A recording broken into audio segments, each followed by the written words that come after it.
shit job. Yeah, seems like a pretty shit job. I mean, you're asked to kick in doors, go kill motherfuckers. You're being paid every week less than $2,000. Damn. So every week they're paying you guys less than $2,000? Yeah.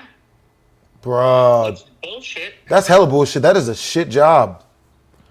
Bro, dude. We had the adrenaline rush. Yeah. And stuff when you didn't think about what you were doing and just thought about only the job. Yeah. The adrenaline rush boxing is it's like crack. It is just like, oh yeah, smoke a motherfucker, bro. And we did, and again, right across the street from us where they were interviewing us, yeah, the World War I Memorial / World War I Museum. Yeah, dude, that place is haunted. I can only imagine. Nobody officially admits it, but especially after they had the thing with us. Yeah. The guys trying to get promoted, and it's like, oh, I'm gonna get promoted today, and then not everybody did. It's like, yeah. 8 officer candidates, only 4 had the qualifications out of the blue, and the other 4 disappeared. And no, they became part of the museum. It is a good museum. I mean, and again, World War I, that's where you have Snoopy versus the Red Baron. Yeah. Hey, yo, Drew. Yeah. Hey, make it so that because I'm about to start. You watched the Count Dankula. Yeah. Red Baron videos, and then the music video for the Red Baron. Yeah, I saw the music video. Yeah, and again, when I saw, you loved the Red Baron music video. Flying Machine and Secondary. Yeah, it was a great music video, bro. All 3 of those music videos you sent me that day, bro, those mugs were fire. Dude, I'm about to start the stream right now. The first video we're gonna watch is Wings of Redemption versus Boogie 29888. These 2 real big fat dudes fight and slug it out to the death. Then we're gonna watch about 20-25 minutes of scary stuff, and then we're gonna watch the stuff that you already super chatted me to watch. We're gonna watch some more Count Dankula. I'm gonna add more super chats because I love you. Cool, love you back, man. You get saved. The whole stream loves you, bros. We're gonna do the Warhammer content. Yep. We got the Dankula content that I paid for, and again, yep. I went back today through all of the YouTube videos where you're watching the Dankula stuff. Yeah. Everything is over 3,500 views. Everybody's like, "Oh, sweet, Dankula's reacting to something different." I'm like, yes, I want to help. Yeah, you're helping. I want to help my boy. Yeah. He loves reacting to this shit, and we're gonna just put it on and fuck it. Yeah. Hey, John Ross, I'm on the phone with John Ross right now. Yo, John Ross, thank you for a $100 super chat, bros. He says I gotta read the message. 1,000 this morning. Yeah, he sent 1,000 this morning and 100 just now, so 1,100 already today, yo. Start off with Mr. Ballin Marines Afghan story and call me when the video to watch. All right, yo, so I'm gonna hit you back in like 30 minutes or so. I'm gonna react to these so I can put these up here because I'm playing. All right. Game right now. All right, cool. All right, man, I'll hit you up in a little bit once I get the videos that we're about to watch of yours. Yep. All right, cool, man. All right, cool, man. All right, cool. All right, see you later, bros. Thanks a lot, bro. I'll see you in the stream. Yep. Yeah. That's what's up. All right, yo. Bro, I can't wait to see. You know what I mean? All right, so what it is, guys, it's your boy BHD.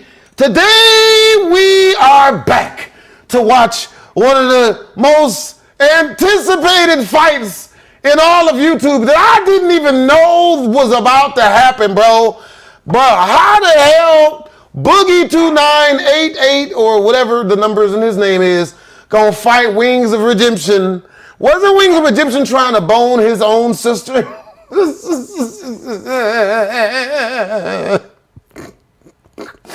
Boogie 2988, you know what I mean? Like, bro, he with the shits. Y'all see that clip where he came outside and tried to shoot that dude who came to his house and was trying to heckle him?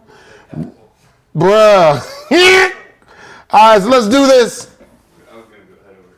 Okay. All right. Okay. Yeet. Yeet. Let's do this. Okay, I'm gonna need at least a bag of hot Cheetos for this one.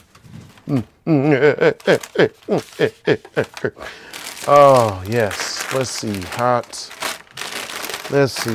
Hot fries. I'll just bring them all, man. You never know, you know. It's all cool. It's all good, man. Ho, ho, ho. It's your boy Black Santa Claus. And today we are here to check out none other than and in this corner. Here live. And in this corner, biggest breast on any man in years. We've got Wings of Redemption, but not to be out-breasted by Boogie 2988 himself. As you can see, Boogie 2988 is getting a pep talk from his Super Mario mustache having ass trainer in the corner. Timekeeper at the bell, Peter McCann. And the third man in the ring in charge of the action. What it is, Himalayas? And the two big motherfuckers. Yeah, bro. Look at that, bro. Look at that. Big ass, bro. Like, bro, titty meat for days. Titty meat for months. Titty meat for years. He is wearing the green with gold trim. Yep. 391 pounds, bro. Good Lord. That's the type of cow that buttermilk comes from. Good Lord.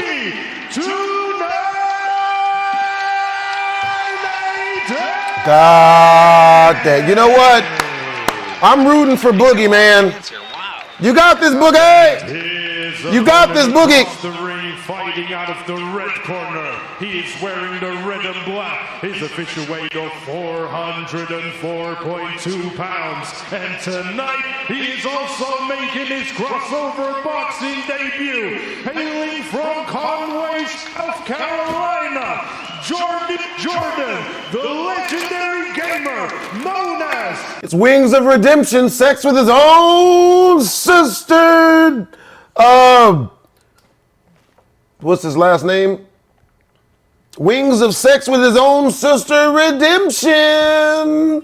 Burr, burr, burr, burr. Wings.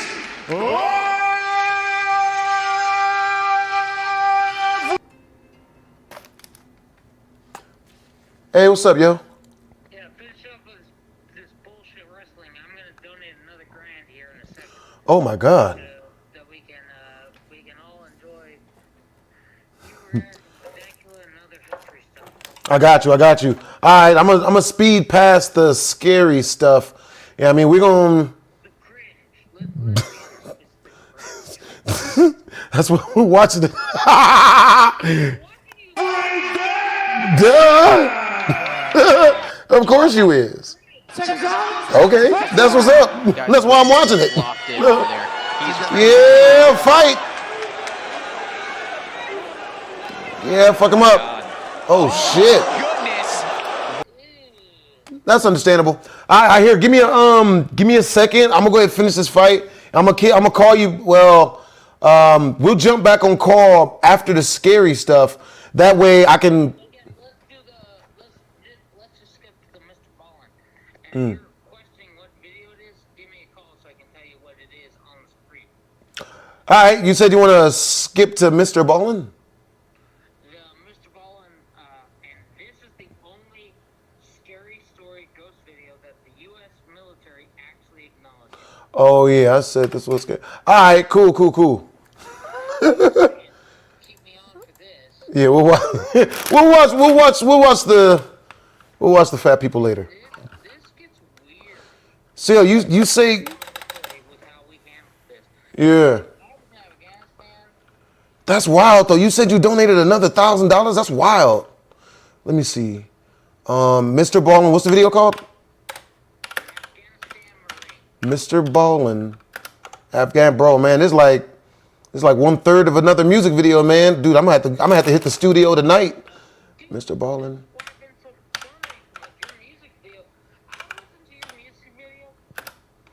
Did he?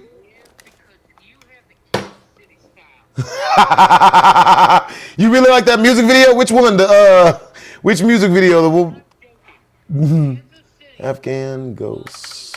Bro, that's what's up. I'm gonna have to come out there and do a concert. Once I get popping as as young child support. Yo.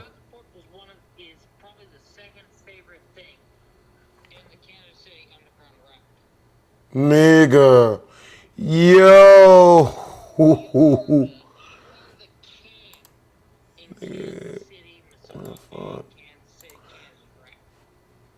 Alright, so yo. So my viewers, they want to see this fight. So yo, we're gonna finish this fight up real quick. Then we're gonna skip the scary stuff and go straight to Mr. Ballin. You cool with that? Oh yeah, no, again. Well, Mr. Ballin. Yeah. He's got a lot of fans here. Wow.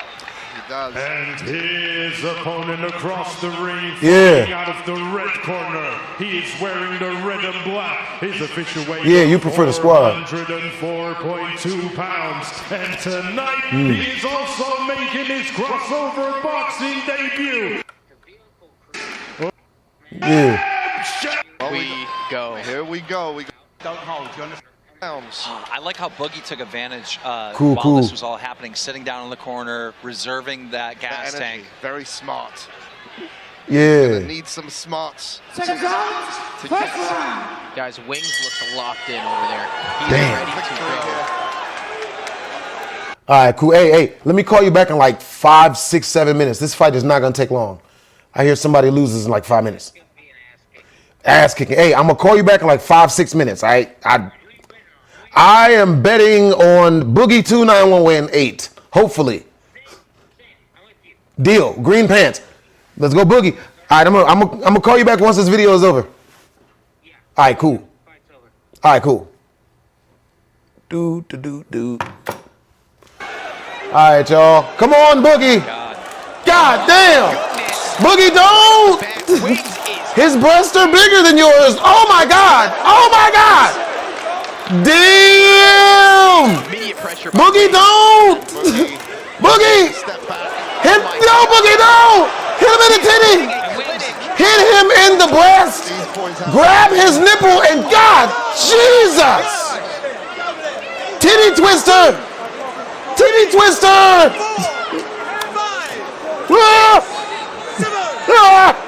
Come on, Boogie. And ladies and gentlemen, Are they racing on fat people scooters? Yo, turn up. What are they doing? Look at the lower left hand. They're like, yo. Who won the race? I think Boogie did. Boogie won that one at least. You got this, Boogie. Well, we've got to get the shorts right. Look at his Heard eyes. the term saved by the bell. Look at his but eyes. Boogie has been saved by the shorts. The shorts kept falling. This could have been a strategy by Boogie, imagine. Bro, they got to get some duct tape on them hoes. Training for this fight. It looks like they're taping him up, taping those shorts. Why does his trainer have a Super Mario Avoid this mustache? London crowd from seeing a full I thought that was in Elite Chopper. I think we're all grateful for that. seeing a full moon on a Boogie night. Yeah. And it looks like they're taping him up here. Taping his pants awesome. to him. This is what I like to see. They should not be coming off after that. Come on, Chitty. Come on, Chitty. You got this. Boxers, you should be using this to reserve your gas tank. Come on, Titty. Replenish your energy in future fights. Very smart. Oh my God, this is awesome. Here we go. Wings. Come on, Boogie. You got this. Patiently waiting. Oh my God. Gosh. Oh, shit. No, Boogie, don't. And they're going. Boogie. Why does he look like he didn't know he was gonna get hit? Boogie's got to get one out. And there we go. We made it to the second He lasted around, right? Yep. That's got to be a victory in itself. himself right there. I mean, they've got to be very proud of themselves. They've, you know, to be in the ring on this kind of stage after all they've been through. How you have to stand up and applaud the fact that God damn. round 2. I know it's God only damn. 6 rounds. God damn. Boxing, those Boogie rounds Dome. last forever. It's like an eternity, and especially with these guys. Right? That man has never been in a fight Round before. 2 is just Oh. shocking. Well, I can tell you that 60 seconds was a lot longer for Boogie than it was for Wings. That's for damn sure. Oh, nice little side uppercut there. The question is, how much more can he take? How much more? Ah, oh my God. He's been taking Oh my so God. many shots that round. Will he be able to come into this round and Come actually on, land Chitty. some punches and do some damage? Come on, Chitty. We're about to find out.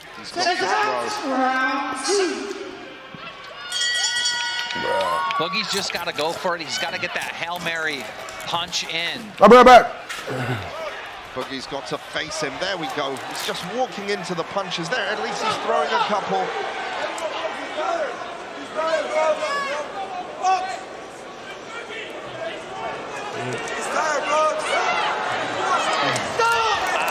Ref's gonna call it. Standing 8. There we go. That's the right call there. Absolutely. What happened? Did he win? Did somebody win yet? All right, we're going to be on this mug for maybe about another 2-3 more minutes. What? It's over? Yo! Protesting a little bit. Oh, shit. It's over. All right, now to the Mr. Ballin video. Hey, yo, John Ross. All right, so we heading to the Mr. Ballin video now. Let's see. Yo. Hey. Yo! Hey, JT. Hey, what's up, yo, JT? Hey, so what's the video called again by Mr. Ballin? Yeah, no, it's all right. I'm looking at your thing. Hold on. Don't type anything in. It's the second video down. Okay. All right, cool. Yeah, no, and I dealt with this shit when I was in Afghanistan with the ghosts of the Russians. The paranormal does not really have a place in the Right. military, despite what anybody tells you. It's just Afghanistan not is a something that country gets discussed. where Now, I was a bit of an anomaly. I was in the Navy for 7 years. 5 of those years were Right. spent on a SEAL team, and maybe because we were in such small teams, people had to put up with my weirdness, my interest in, the strange happenings around the world. But, really that was an anomaly. And I think it comes from Right. the culture inside the military where you have a group of people that has such a intense job that's so rooted on practical approaches to problem solving. There is no Damn. time Still haunts to the place? be theorizing about how demons and ghosts and things that are out of this world are having an impact, because we need to focus on what's happening right now in front of us. There's no space for anything else. Hey, yo, Kyrie And X, so thank you for the when $5 you hear donation, bro. stories coming What out up, of the BHD? military Ever played Dying Light that 2? are I never got to play it, Kyrie X. It isn't that you should Have you played Dying Light 2 yet? but rather you should understand that if they have come to the conclusion that this is paranormal, they have ruled out virtually everything else. And so today I'm going to share a military paranormal story that happened in Afghanistan in 2009 when 8 U.S. Marines were stationed at this very isolated observation post in the middle of Helmand province. And some very strange things happened out there that the Marines that were there believe are still plaguing them to this day. But before we get into today's story, if you're a fan of the strange, dark, and mysterious delivered in story format, you've come to the right channel, because that's all I do, and I upload 3, 4, even 5 times every week. So if that's of interest to you, I would encourage you to play Ding Dong Ditch on the like button's house, and then also subscribe to this channel and turn on all notifications so you don't miss any of my weekly uploads. Alright, let's get into today's story.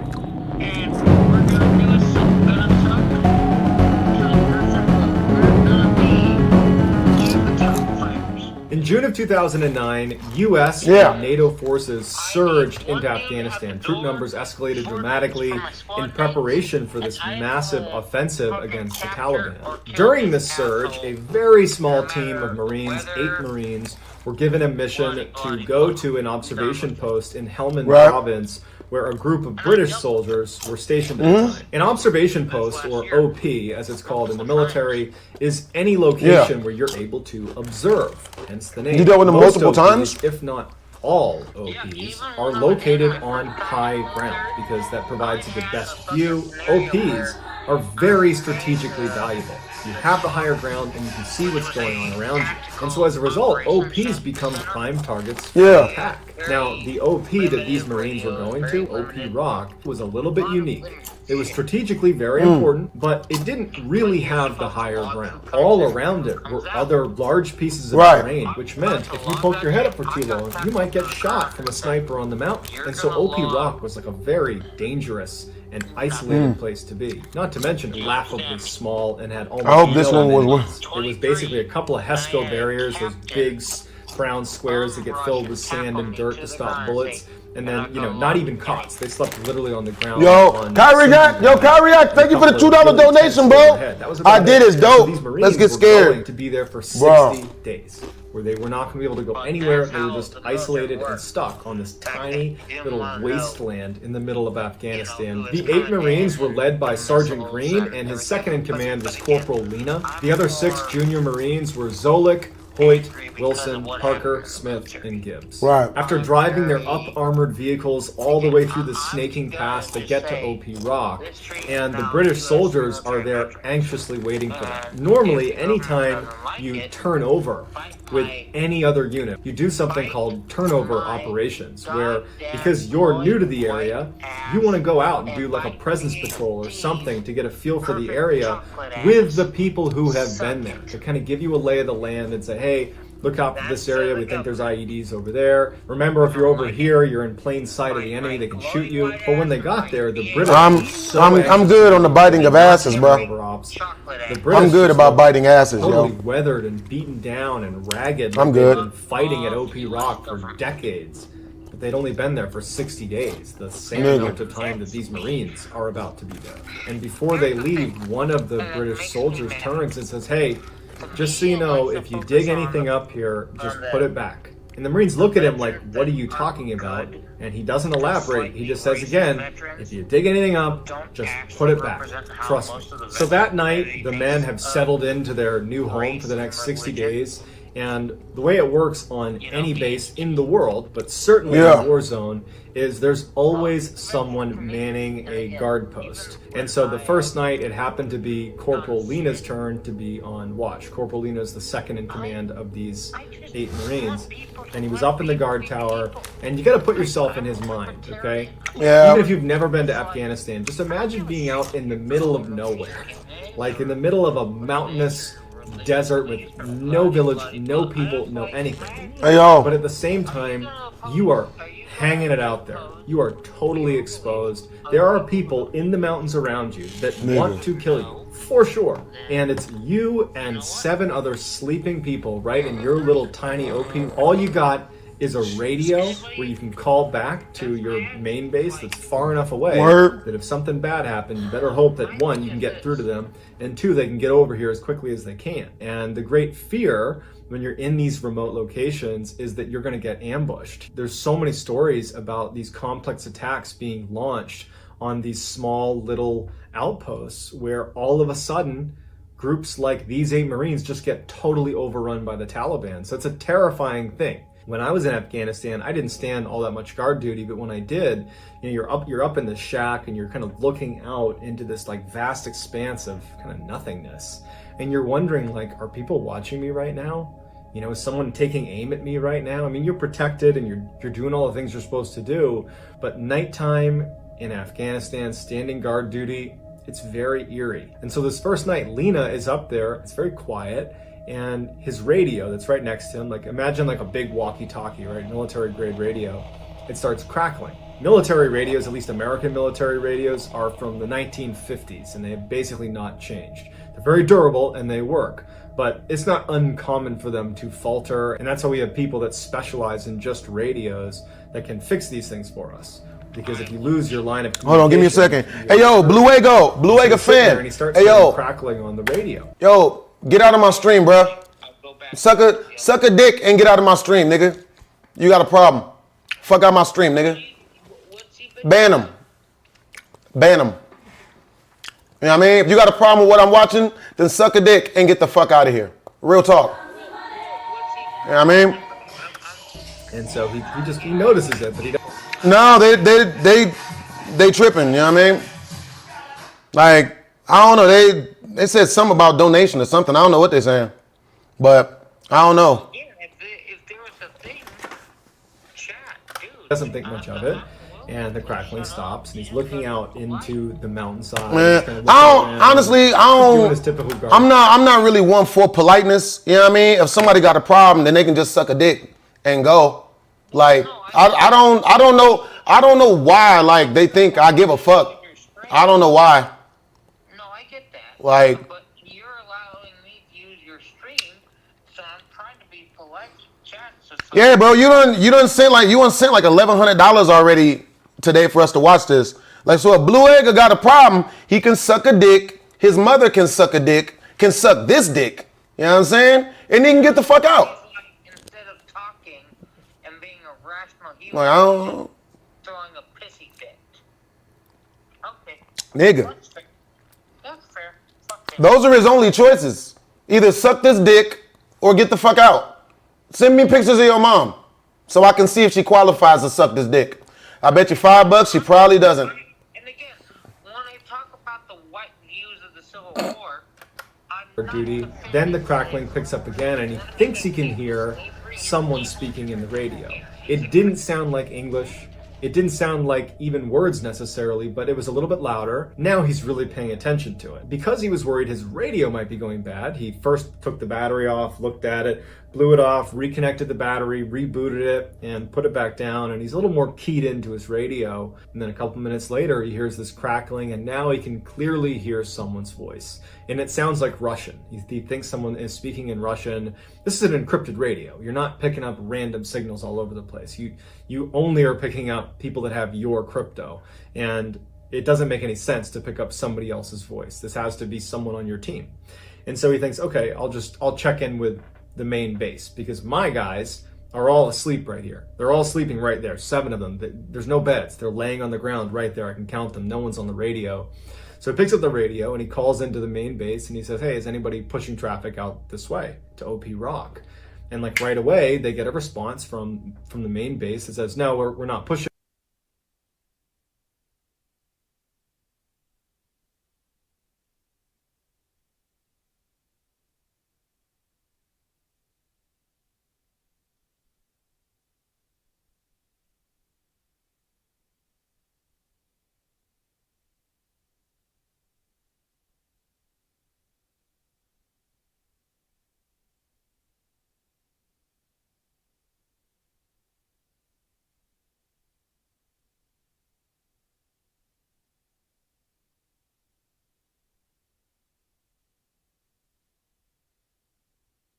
Or receiving traffic. Lena's not terrified about this, but he's like, okay, there's something going on with the radio.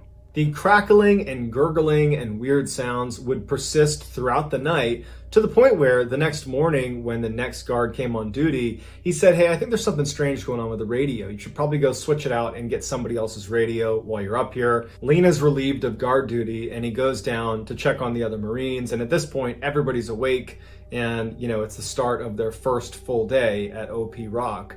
And because they have nothing else to do besides defend it, they start taking stock of how well fortified is it, what are some ways that we can improve this place. But and you notice that there's a trench dug. Oh no, I'm not tweaking. Nah, the exact thing I said was here. Let me find them. That allows let me find you there. Stand and not let me help you out. Out of the OP. Cause like, no, I'm not tweaking. I'm completely within my right mind. I just had me a very delicious bag of hot Ruffles. You know what I'm saying? I'm with it. So let's see. On this trench, you'll totally be exposed. And they thought, why didn't the British, who were here for 60 days, why didn't they dig a deeper trench? Let me say, so Lazy Bear. So you say I've fallen off, right? Well, you've never fallen on. You've never been on. I'm guessing you not successful. You've never been successful in anything. So, you know what I mean? Like, in order for you to fall off, bro, you got to fall on. So get out there and put your mind to work and start getting out there and doing something for yourself. instead of just running around other successful people and crying about how they're not making it, even though you're watching me. You're watching them. So the fact that you're watching me right now means, so like, bruh. But yeah, bro, you cannot let people who obviously haven't aspired to be anything. You can't let like weirdos like that. It's just the internet, bro. Trench a little bit deeper and a little bit wider. As they're digging, Lena hits something. Yeah, haters are my biggest motivators, bro. For real. He pulls it out. You know what I'm saying? Because haters be mad, bro. You know what I mean? You know how I get back at my haters? And he brushes off. I have sex with their wives or their girlfriends. I don't get them pregnant. I won't get them pregnant. You know what I mean? Because that's doing too much. You know what I'm saying? I have stories of me smashing some of my haters' girlfriends. Bro, I was smashing this one hater's girlfriend. It was in Texas. The dude lived in Texas. And, you know what I mean? The dude, bro. Bro, I'm completely just decimating this dude's female in the Hilton hotel room up in Texas. I'm just decimating her shit for like 3 days straight, just breaking her shit. You know what I mean? And afterwards, bro, she asked me to take her back with me to Vegas and everything. She's like, take me with you.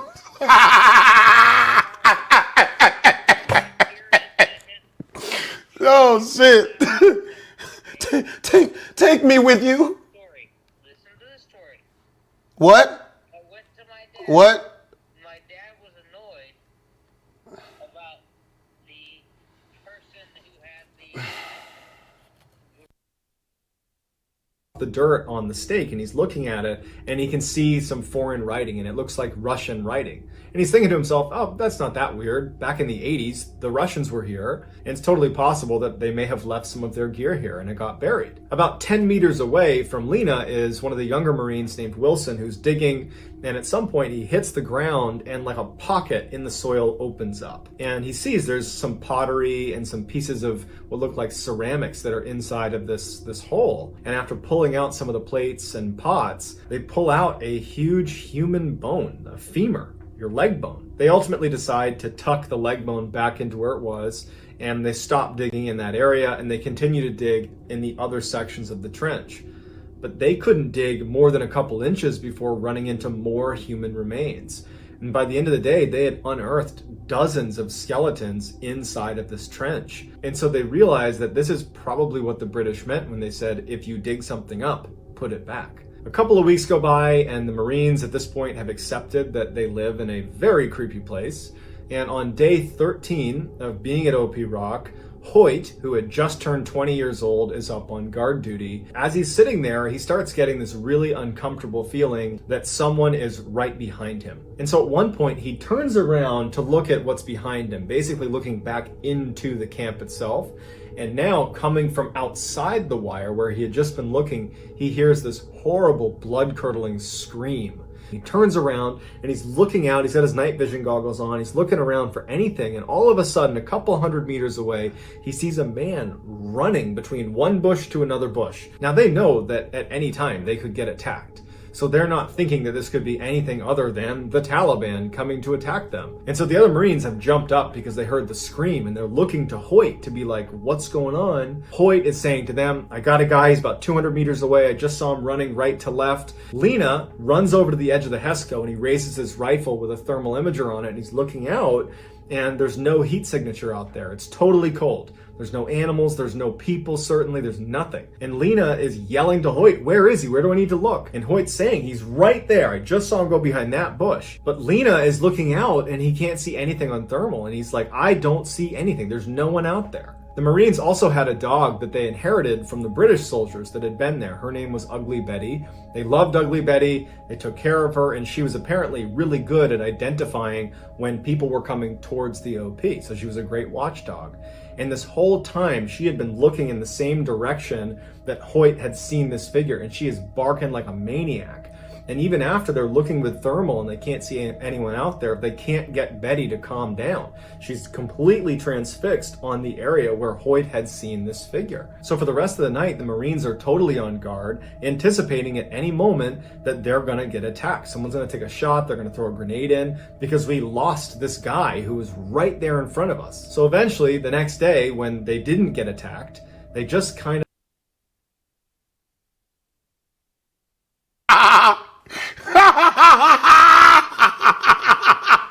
Bro, nigga, yo, God type says, and I wish I had some really sad music to play. God type says, old Blast used to be so much happier and didn't even care about the negative comments. He would just let people talk all the mess and lie on his name and say whatever they wanted about him. It's messed up that all these soft people ruined his joy. Bitch, yo, bitch, I am joyful, nigga. If I wasn't joyful, I wouldn't be on stream right now, nigga. Bro, but at the same time, I'm not about to kiss no bitch ass nigga's ass, bro. I don't give a fuck, nigga. I'm happy, yes, but I ain't about to deal with no bitches. You know what I'm saying? So if you act like a bitch, you get treated like a bitch. You know what I mean? Stop crying when you get treated like a bitch for acting like a bitch. You know what I mean? Where the fuck are the dudes? Where the real men at, nigga? Bro, I swear to God, bro, there's so many bitch ass niggas in the world nowadays, bro. Niggas will literally try to say that you're a bad person for defending yourself. If a nigga talk crazy to you and you tell that nigga to suck this dick, then you're wrong. You're toxic. So wait a minute. So let's break this down, right? So the type of people that think like that, y'all are the type of people that go to school, get slapped in the mouth by a motherfucker in front of your bitch and do nothing about it, right? And then be like, oh, well, you know, no, you're supposed to just turn the other cheek or be nice to the guy. Well, if a guy punches you in the mouth or says some grimy shit about your bitch, you supposed to let it happen. That's the right thing to do, bro. These bitches, bro. Y'all bitch ass niggas gotta shut the fuck up, bro. Bro, I swear to God, bro. Them bitches be killing me with that shit, nigga. Bro, nigga was like, they stole your joy. Y'all niggas be killing me, bro. I swear to God, bro, whenever I need a laugh, bro, I can always count on some dumbass. Bruh. Oh, man. But, yo, like, I guess y'all are used to people, like, laying down and just taking it from the back. But that's not who I am. If you gonna talk some bullshit, bro, expect some bullshit back. And I don't give a fuck. If people are like, oh, snap, that's toxic. It's toxic to defend yourself. So let's get this straight. So if you were in Will Smith's position and you got slapped in front of everybody, like, so it was the right thing, Chris Rock just standing there and getting punched in the face by people in front of his wife and kids, and that's the right thing to do. Oh, the fuck. These niggas is killing me, nigga.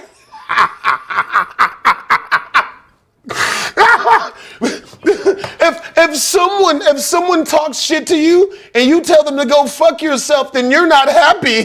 Nigga, like telling a bitch ass nigga to suck this dick is some of the happiest shit I do. You know what I mean? Letting the bitch ass nigga, like, roasting bitches is like the happiest shit I do, bro. I'll tell you what makes you unhappy is when you don't roast the bitch ass niggas. Nigga. What kind of headset do you have, bro? And is your audio coming through to them? Yeah, my audio's coming through. Bro. Said okay, and they moved on and just figured it was an anomaly. Another couple of weeks later, on day 26, Zolik, who's another one of the younger Marines, was on guard duty, and it was really hot. He remembers even taking his helmet off because he was sweating so bad. And then at some point, while he's just looking out into the vast open nothingness, He said that the temperature dropped inside of the shack dramatically. So much so that he actually felt cold. There was no breeze, there was no reason for it to be getting cold. And as he's thinking to himself, like, is there a storm coming in or a cold front coming in? He starts feeling like someone's standing behind him. And he keeps looking over his shoulder and no one's there. He's in this tiny little shack. And he's feeling creeped out, and all of a sudden he starts hearing whispering from behind him. Hey, Kyrie X, thank you for the $2 donation, bro. What's the brand or name? I dig them. You said, yo, Kyrie X said, hey, yo, thank you for another $5 donation, bro. It said, what kind of headset? This headset is, it's like Astro Boy or something. I don't know. Oh, this is Corsair. It's like some exotic type stuff, you know what I'm saying?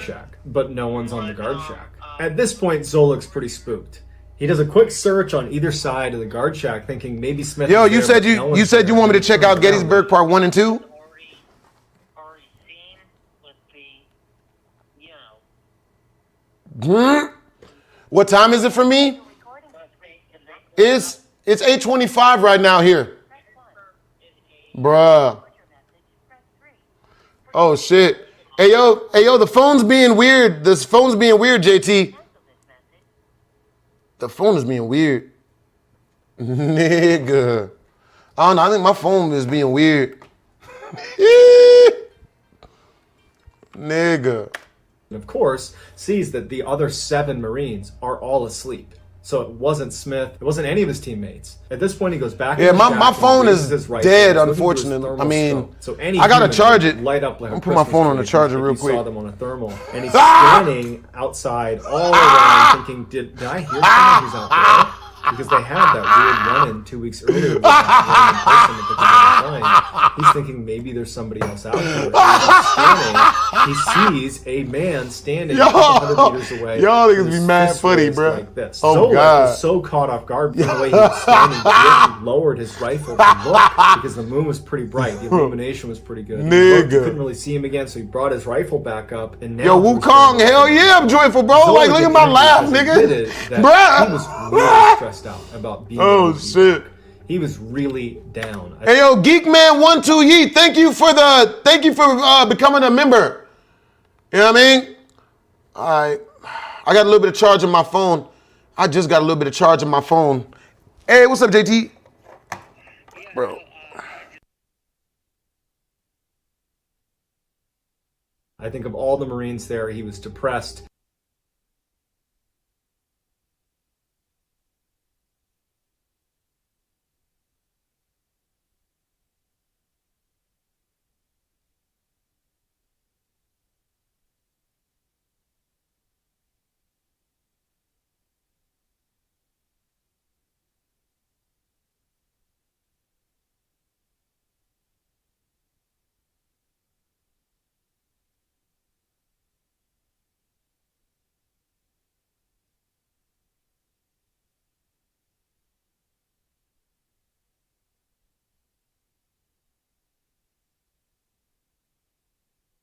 He did not want to be there. He felt like he was experiencing real combat fatigue.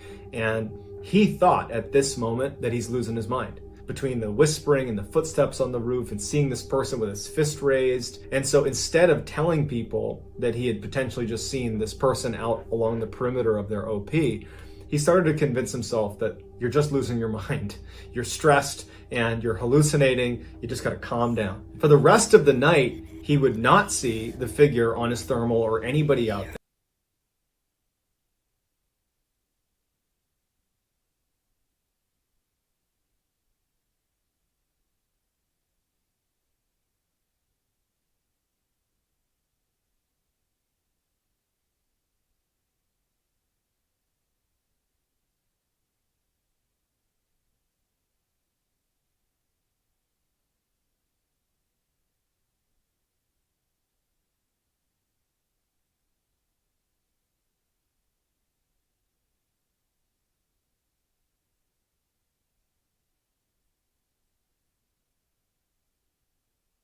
But he would hear whispering behind him. He kept hearing footsteps on the roof, but he would go out and no one would be there. So by the time the sun came up, he really thought that he was kind of losing his mind.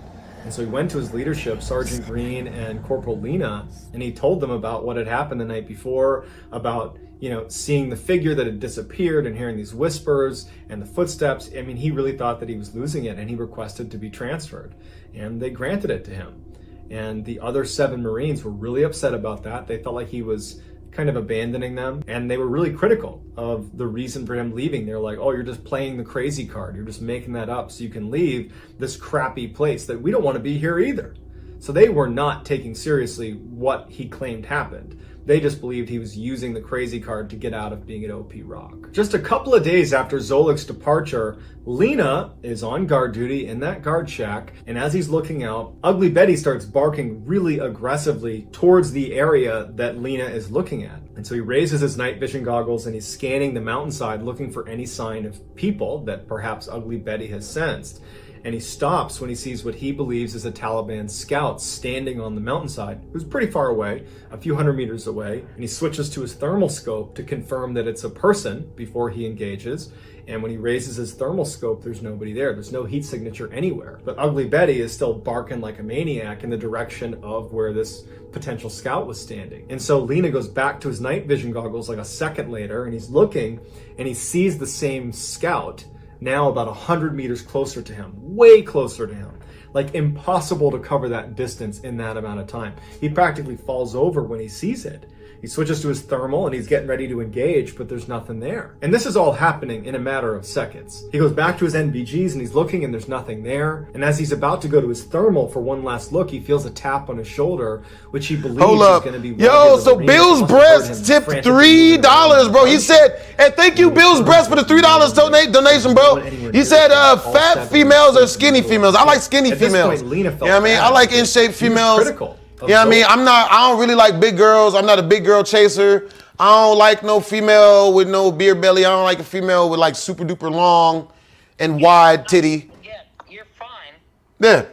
All I'd say is go on to reacting to scary videos and just override the one that's being on. Oh, you want to go to scary videos? What scary videos? The one you're watching right now. We're watching the one we're watching right now.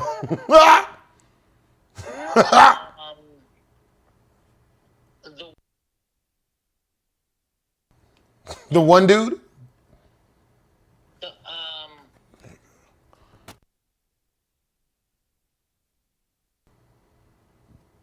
You said big girls give the best top. Nah, I'm good, Gussie. I'm good, bro. I don't Give the best head. I don't want no head from no big girls. I don't want none of that. First of all, I love my big old. that's good. Yeah, big. Hey, that's what's up. Different strokes for different folks. Yeah. Hey, look, for me personally, I like a female to be in shape because if she gon', you know what I mean? If a female gonna be like giving me a blowjob, that shit gonna be cardiovascular. You know what I mean? She gonna have to be able to go for a minute. I can't be having her all out of shape and oh my God, I can't finish. I'm not, nah. I get that. But there's also the love of the big old bitties. Yeah, I'm not a lover of tig old bitties. There's nothing wrong with being a lover of tig old bitties, but I'm not a lover of tig old bitties.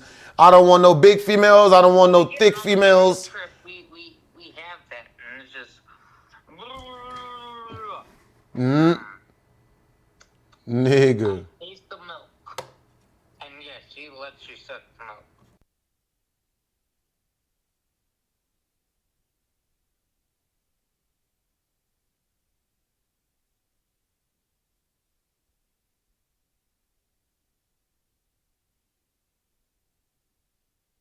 Who had left because he had heard voices and seen apparitions out in the distance.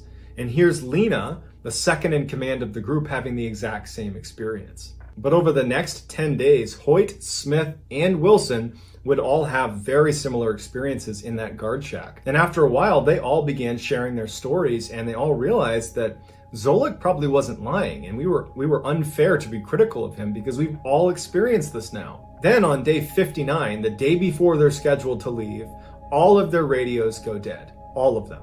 And Lena goes over to Gibbs, who was their comms guy, and he's like, what's going on? And Gibbs was like, I've been working on the radios this whole time we're here. I've changed nothing. They've always worked. Now, they did have a satellite phone, but it was an unreliable way to get in touch with reinforcements if you really needed it. They're pretty much isolated at this point, and they're all just sitting there, just hoping they can get through one more night without any problems. Wilson is the one actually in the guard shack, and then all of a sudden, machine gun fire opens up right outside of their base. And Wilson is totally caught off guard. He has no idea where it's coming from. He's trying to call it out to the guys where they're getting shot from. And all the other Marines are scrambling to the walls. They're taking cover behind the Hescos. And as they're laying there, Lena runs up into the guard shack with Wilson. He's like, grabs him and he's like, where are they shooting us from? And Wilson's like, I have no idea. And it's like, it's so loud. There's all this gunfire coming in at them. And as Lena and Wilson are trying to figure out where this is coming from, they hear the distinctive sound. Yeah, I know when I'm muted. I'm muting myself. You know what I'm saying? It's like a I know when I'm muted. And they know it's going to hit them. You know what I mean? Moment. The two of them brace for impact, and they hear the sound of this RPG smashing on the side of the OP. And the machine gun fire is just continuing. It's a non-stop. And so a couple of the other younger Marines basically low-crawled their way into the trench where they were protected from these rounds. And they're thinking, like, we got to make sure no one's in the trenches. And so they start clearing the trenches, but no one's in the trench. And it's just this constant barrage of gunfire. They have no idea where it's coming from. And then just as suddenly as it started, the gunfire stops and it's silent. As soon as the shooting stopped, the Marines did not just poke their head up and say everything's fine now. If you're being shot at, you assume that even if there's a break in the gunfire, they're going to start shooting at you again. And so for hours, they're just like waiting for the next round of fire to start, but they don't even know where it's coming from. And they're kind of isolated and exposed. So they're all just kind of like hunkered down against the Hescos waiting to respond to the next volley of fire. But it never comes. And when the sun comes up, they're able to take stock of the damage to their OP from all the machine gun fire and from the rocket-propelled grenade. But there's no damage. No one had ever been shooting at the OP.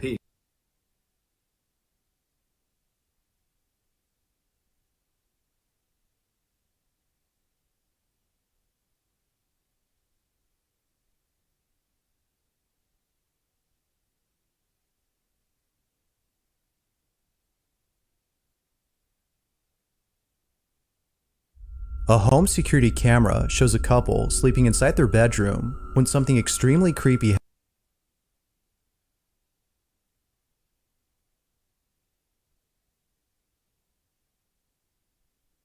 On August 13th of 2015, a group of friends were traveling by car in the dead of night when something pretty terrifying appeared on the road.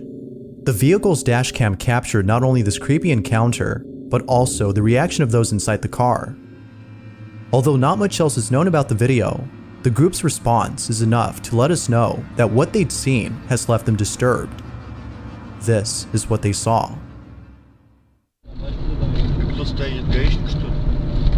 Это что за призрак? Труба! Жесть! Жесть! Пацаны! Давай посадим!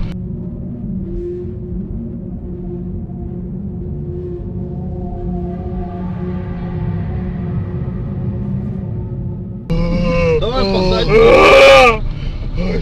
Давай кроколя сделаем, еще посмотрим. Офигеть! Давай открой дверь. На видео, видите? На видео. Снимите. Я видеорегистрацию я ногу вытащу. Ну ладно, я боюсь. Давай. Я сниму. Я боюсь, там сейчас прикинь, ее нет там. Открой окно, сейчас я ногу вытащу. Нога мешает. Давай, быстрее. Сейчас ты должен развернуться.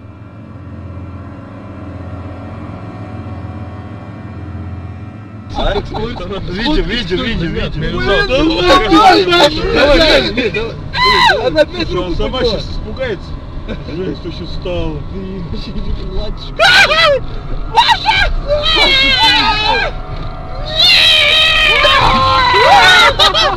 Жесть! Я сейчас с ним взглядом переглянулся! On the side of the road, there appears to be a tall figure dressed in black. It stands completely still, looking straight at the vehicle as it passes by. Understandably, the men screamed upon seeing this eerie figure. But even more unsettling is that when the group had circled back to this exact spot, the figure was still there. Now, it's unclear if the guys were drinking that night, but if so, then this definitely sobered them up. Whether ghost or not, I think it's safe to assume that the next time they drive home at night, they'll be taking a different route.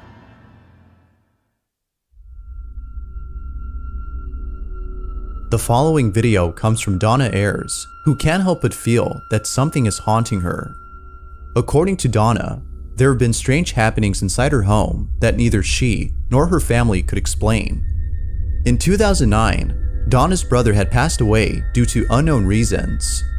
But ever since his death, Donna has been feeling very scared. Objects inside her house move by themselves, which seems to happen whenever Donna is present.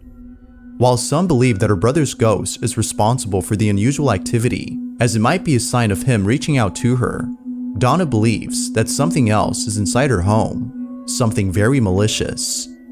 One night, while being home alone, Donna sees the following and begins to record. This is what she captured. Yeah, I don't do none of this shit. Ooh, what we catch? That's it, just the chandelier moves, bitch? It's not me, is it, the camera? Yeah, that's not good. I mean, that's not good, but it's not bad. Like, it Come on, guys, I'm just could be worse. Because this is amazing. I mean, do we see anything else? Or there's nothing else in there, right? I don't like this. I don't trust this shit. If that's you, please move it again. Why would you ask them to do that? It's moving. I wouldn't ask them to move shit. Oh my god, that is moving. Yeah, damn that. Oh, thank you. We can just edit the demon out. Strangely, the chandelier moves on its own. It gently sways back and forth before the video comes to an end.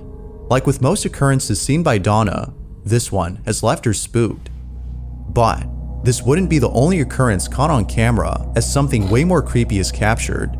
A few days after the previous incident, Donna's in her kitchen when out of nowhere, she notices one of her mugs moving on its own. She immediately begins to record and captures this. This bitch need to immediately move out. Get the hell out of that shit. I wouldn't stay there for that. Hell no. As you can see, just so you lot don't think I'm quizzing. Yeah, I'm moving out. Damn that. Nope. But there's that's when I get my kids, I get in my family van, I get my loot, we pack it all up, and we head straight to Wisconsin, baby. We going to Thailand. You know what I'm saying? Nothing under there, apart from pots and pans. There's no magnets. That's just hey yo, Geekman12 Yeet, thank you for the $5 donation, bro. Hey yo, Blast, after this, watch the thing in the apartment. Keeps moving. Yo! Can you move it again, please? Yo, to have me watch a specific video, it's a $50 super chat. You know what I mean? So it'd be 45 more if you want to watch me, if you want me to watch a specific video. You know what I'm saying? We could talk you to it though. Why would you talk to you? I ain't talking to shit, big wolves. That's real.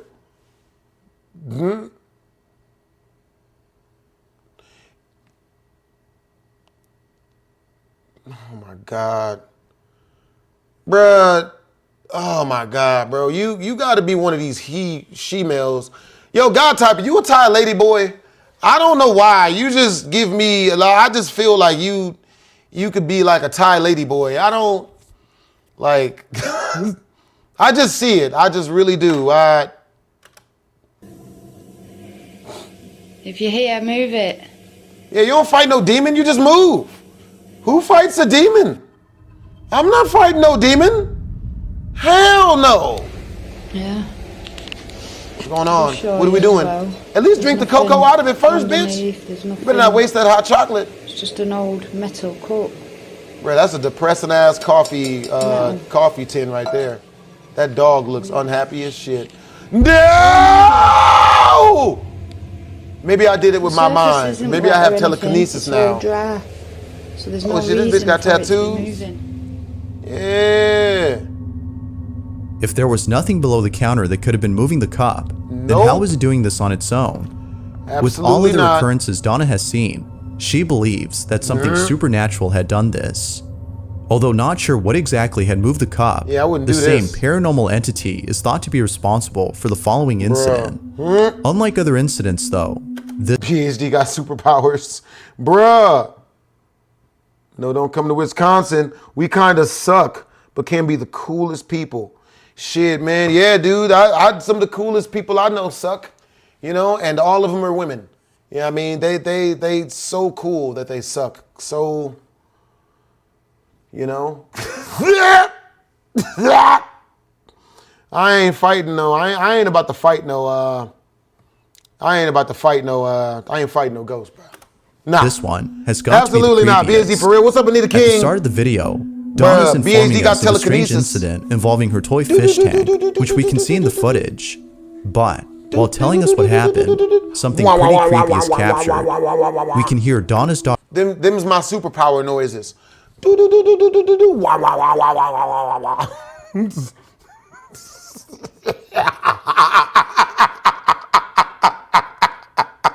reacting to this odd occurrence as it happens. But yeah, that's basically the new tank. God damn, she passed her In the prime. background. Sheesh. See, Man, that bitch needs surgery. just strange feelings. Almost like you can feel the I'm not gonna lie. And I am still, staring. yeah. Don't get it twisted though. I am still Almost staring like directly pressure into her breast. around Come you. on, titty. And the only thing you can do is record it so people see it, rather than just say it and no one see what's happening at the Come same on, time. What's titty. going on. Come on, titty. So, I don't know Whimpering. if you can see it. That a dog, bitch? They're certainly acting a bit. Bitch, you got a dog? What's that wheezing? Does your ghost smoke menthol cigarettes? See, I get the feeling something. What's the ghost smoking menthol cigarettes, bitch? What's it coughing and whimpering for? The fucking ghost of lung cancer. Ah! The ghost of 10 packs of menthol cigarettes a day. Ah! In here right now. Bro. And yet I don't. Oh shit. Well, I mean, at least we can get a better look at her extremely flat breasts now. There's very little titties. There's like no titty there, no titty meat. It's either pointy boobs, not so pointy boobs, and orangutan titties. Bitch, you don't hear these sound effects? There's no one around me. You better run, bitch! You don't hear that? You don't hear that ghost having an asthma attack in the back of you, bitch? You better get out of that.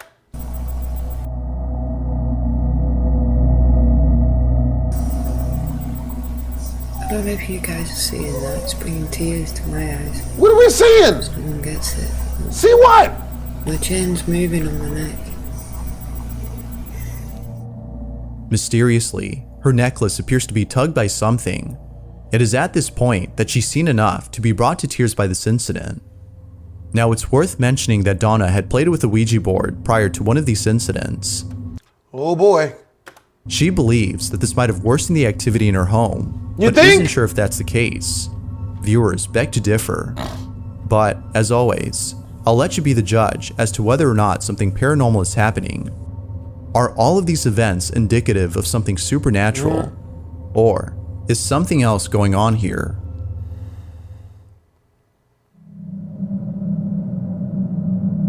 Somewhere in Japan, there's an abandoned building that is believed to be haunted.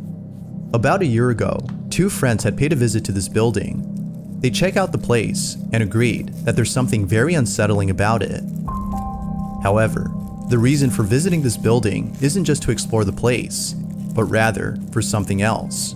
Ooh. To smoke fentanyl.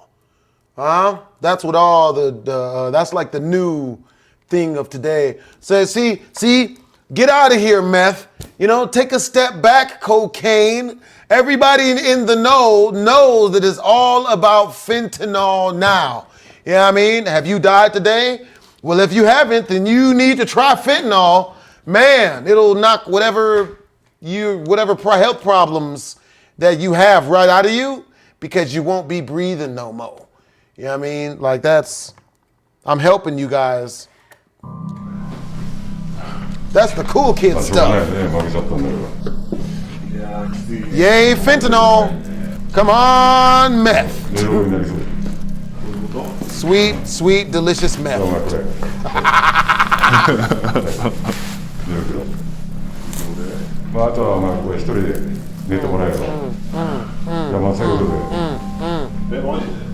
Show your pussy, bitch. As it turns out, one of the friends had lost a bet to the other.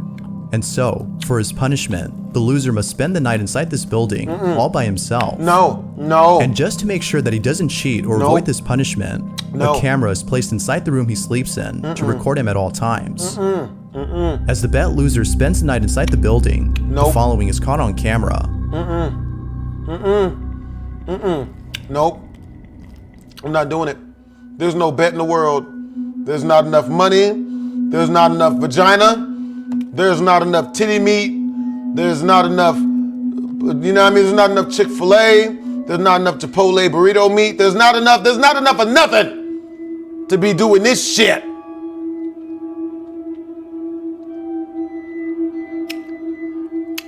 Is the ghost gonna be a female who pulls her breast out? Oh no. Wow, ghost stealing this nigga's shoes. Oh shit. Yeah, Rob, steal. Oh God, ass gaffle, butt gaffling. Oh, my nigga getting up, okay. Ooh, what he doing? Okay, he's in doggy style position. Oh my God, and then your shoe moved. And then did you not know your shoe moved, or what was that? Did something yell?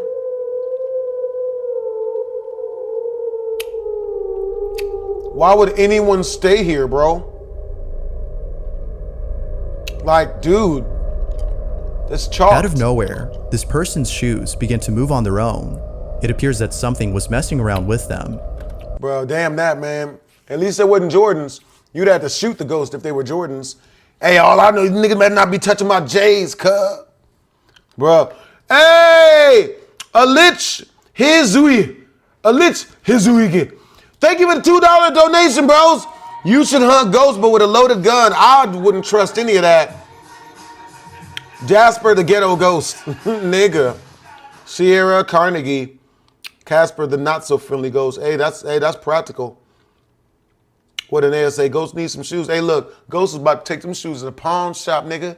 Cash them hoes. $7 a shoe. You know what I mean? At the Goodwill. Say I'm lying. I used to be homeless when I was younger.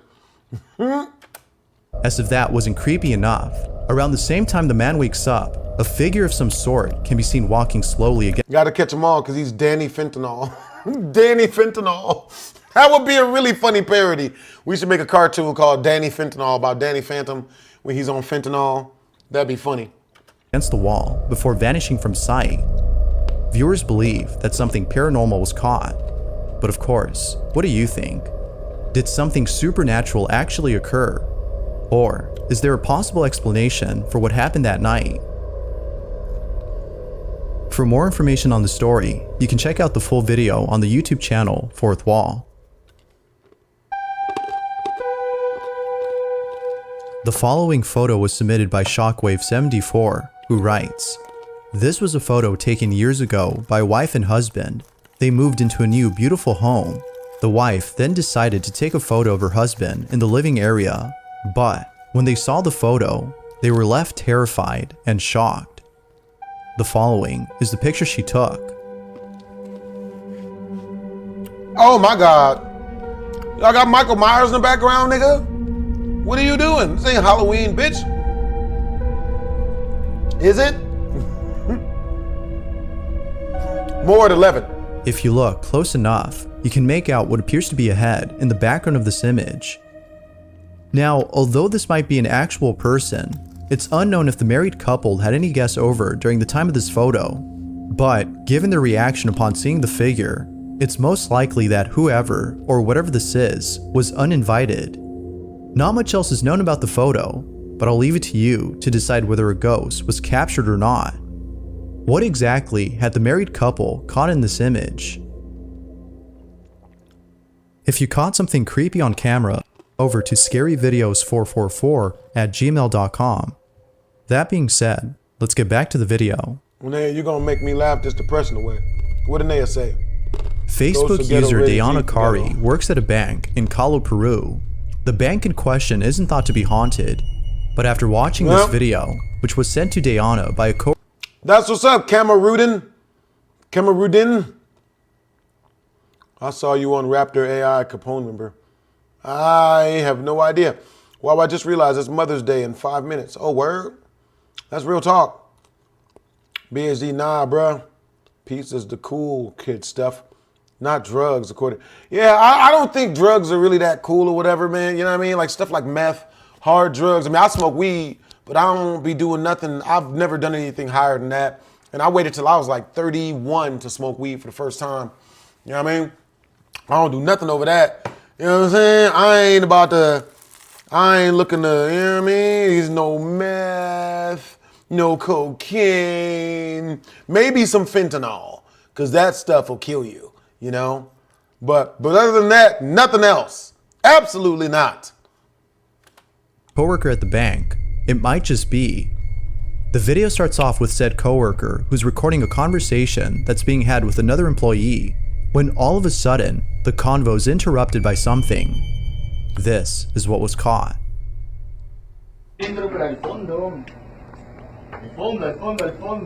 Bottom. Bottom what, nigga? Oh my God! No! I swear, no! Why? What are we doing? Oh, hell no.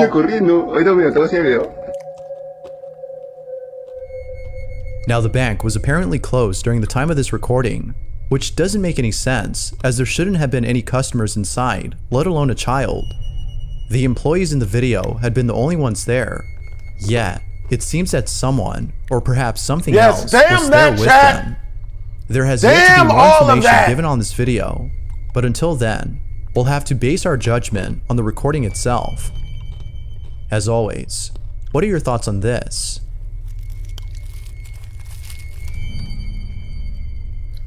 Thanks for watching. Man, I don't trust none of that shit. Number 57, El Cortez. I've been watching a lot of Aqua Teen Hunger Force lately. Don't you judge me. Don't you ever judge me, damn it. El Cortez. The following video. I'm Mexican today. El Cortez. Bruh. I shall be Russian for the rest of the stream. I am no longer blasphemous. I am now Sergey. Make sure to send me money I spend on mini fridge.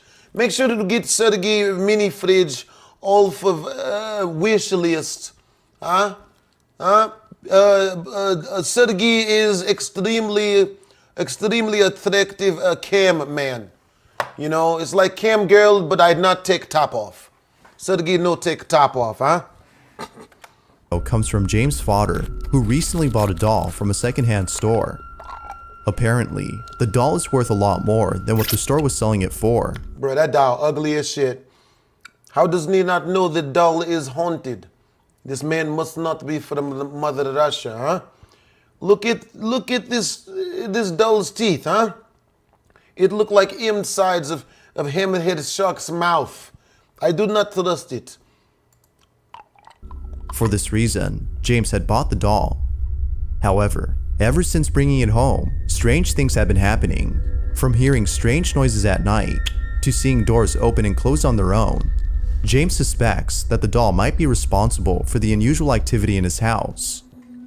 And so, he decides to record the doll in front of a camera inside an empty room. He hopes to capture footage of something that would prove it's haunted.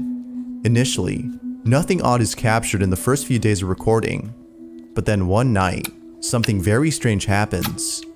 Now the camera that he uses is programmed to move wherever it picks up movement, So if something moves, it will point to that object. We could see it doing that in this footage. But strangely, the camera pans around the room as though it's picking up movement from somewhere. This is what was captured. I do not trust doll, huh? I do not, Sergey does not trust does not trust many things. This doll being one of them. This looks like if Cabbage Patch had sex with Chucky, and then they have illegitimate child, because back then condoms are for quitters. Huh? I don't like this shit, nigga. Please don't let nothing happen. Can we not have nothing happen, please? Please? We're just gonna have a regular ghost video. Nothing haunted gonna happen. Is something in the bathroom? Nigga, hey, better not be no face. You better not turn around and let there be a face. Quit playing! Nothing in the window! What's going on? What the fuck is going on? Could it be that the camera is detecting an unseen presence? Or is it just not functioning properly? Although it's likely that there's a problem with the camera, something really creepy happens 2 nights later inside the room, which has made him think that the camera was actually picking up something. James is away from home when the following happens. He writes, "Just wow. I've been leaving the closets open in case anyone thinks I'm hiding inside. I don't even know what to say." This is what was captured.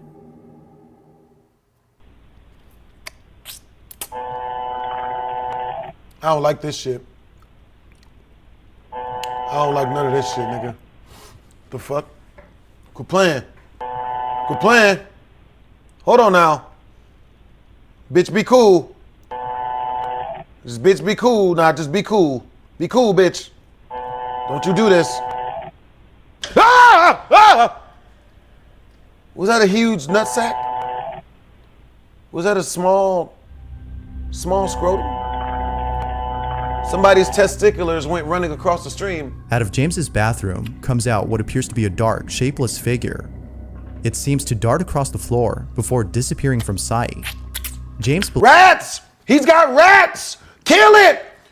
He's got rats, my nigga! Believes that this may have been the apparition that was being picked up earlier by the camera. He also thinks that this mysterious figure might be attached to the doll. Ever since then, he's been filming more at night. Little does he know that he would eventually capture something more terrifying than this.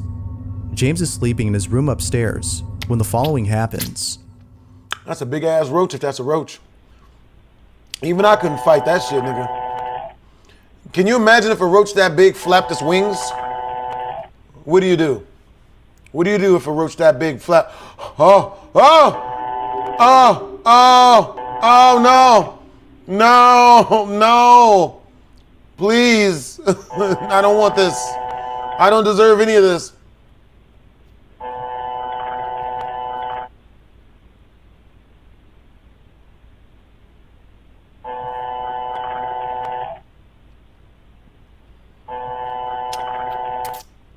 Oh, hell no. Oh, hell no. Nope.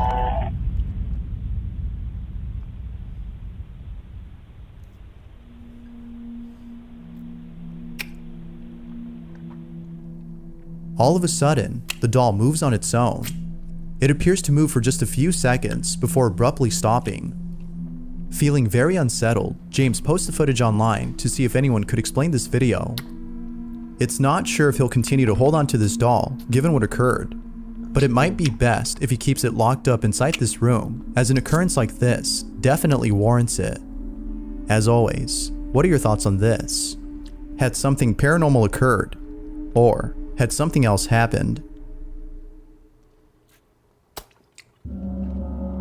Yep.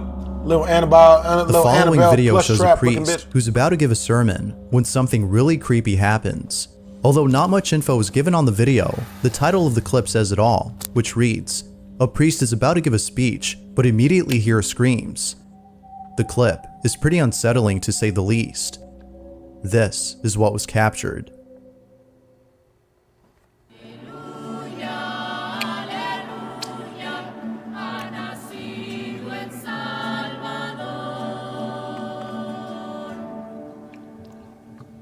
El Señor esté con ustedes y con tu espíritu.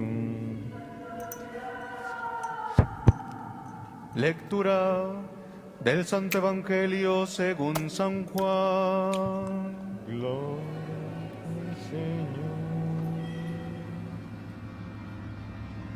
The priest was immediately caught off guard upon hearing the mysterious screams. According to those who attended the ceremony, the priest had to end the mass immediately after this. No one knows why the mass had to end so soon, but there is no denying that the screams had something to do with this. Whether paranormal or not, the sudden occurrence of this mysterious scream is unnerving on its own, but with everyone else's reaction to the cry, it makes it even more frightening. This recording was taken about 4 months ago, and still, no one knows where the cries had come from. As with most videos, this one remains a mystery. Kids did not look like they wanted to be there. This next video comes from Jack Steffens, who spent the night at a hotel that is considered to be the most haunted hotel in the US. The hotel in question is known as the Biltmore Hotel, which is located over in Providence, Rhode Island, and its history is lingered with paranormal activity. From seeing objects move on their own, to hearing laughter from parties that can't be found, former guests of the hotel have encountered things that they couldn't explain. And just like those who've stayed here before, Jack Steffens encounters something beyond explanation. Late one evening, Jack is lying in bed inside his hotel room when all of a sudden, the bathroom door inside the room shuts itself forcefully. A few minutes pass, and the door opens all on its own, but then closes again immediately. Terrified by this incident, Jack proceeds to grab his camera and records the following. This is what he captured. Alright, you can see that the bathroom is down there at the end of the hallway. The bathroom door is the one that has been slamming itself by apparently unseen forces. I'm going to stand here for a couple minutes. If it happens again, then I'm going to catch it on video. If it doesn't happen again, then I'm going to set my camera down and try to just let it sit there and wait and catch it when it happens.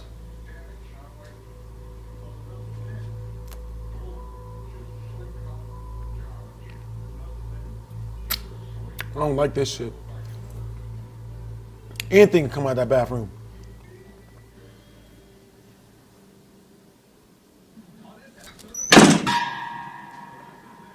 Did you see that?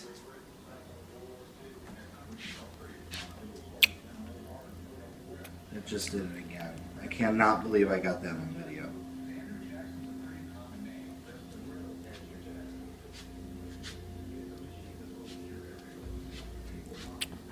I cannot believe I got that. There is nobody in this room except for me.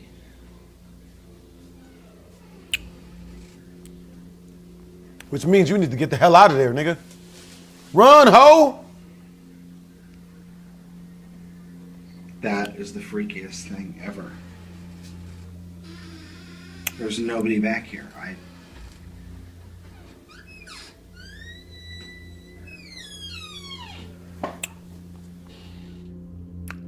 The door suddenly closes on its own, as though someone had slammed it hard. Based on this recording, we can tell that Jack was left baffled.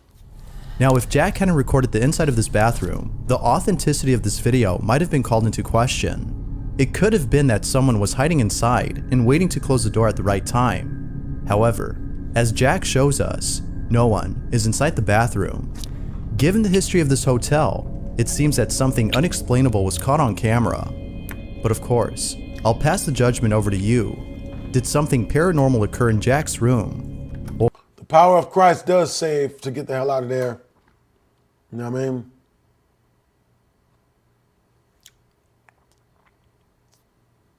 Or is there a possible explanation for what Jack had encountered? If you caught something creepy on camera or scary videos 444. Lauren Combs and her dog Luna live in a house located in the middle of nowhere. Nothing but woods surround her home, and very few people come and visit as she lives in a secluded area far from everyone else. Although Lauren lives in complete isolation, something very strange happened not too long ago that's made her wonder if she's actually alone. One night, while walking her dog through the woods, her dog Luna begins to act strange. The following is the video she took. Luna. I think I ain't playing. Luna. Uh-oh. What the fuck is that? Is that Slender Man, nigga? What? Dog was like, bitch, run! Bitch, let's get out of here. Run, bitch! Go home. Luna, go home. And leave me? No, no, no, no. Luna, come on. Stop. Bitch, you need to get a gun. It seems that her dog Luna is sensing someone or something nearby. Yet, there appears to be nothing suspicious in sight. Now, like with most dogs, it could be that Luna had seen a squirrel or some small rodent, thus causing her to react this way. Nope. However, this wouldn't be the only time Luna acts strange, as on a different night, Lauren records the following behavior from Luna. What? What is wrong with you? Luna. What is wrong? What? What? Your big head, what? What?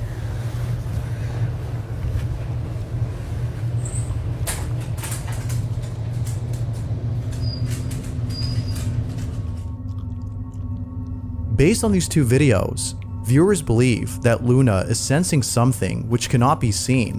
Whatever it might be, viewers think that Luna is trying to protect her owner from this unknown presence. Ever since then, she's been acting more strange. But then one day, the strangest thing happened. As Lauren is resting at home, the following is caught on camera.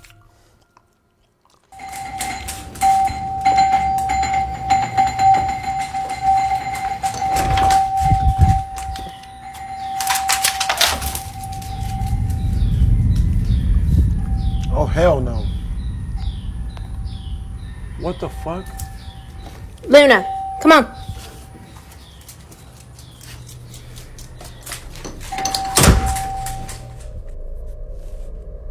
It goes without saying, but Lauren was shaken up by this incident. If no one had been at the front door, then how was the doorbell going off on its own? It's because of this incident that Lauren thinks her house is haunted. Although some think that this might have been caused by an electrical problem, thus causing the constant ringing, others believe that something else is going on. One incident in particular, though, has led them to believe that the house might actually be haunted. Luckily, Lauren was able to capture this odd occurrence on her security camera. Take a look.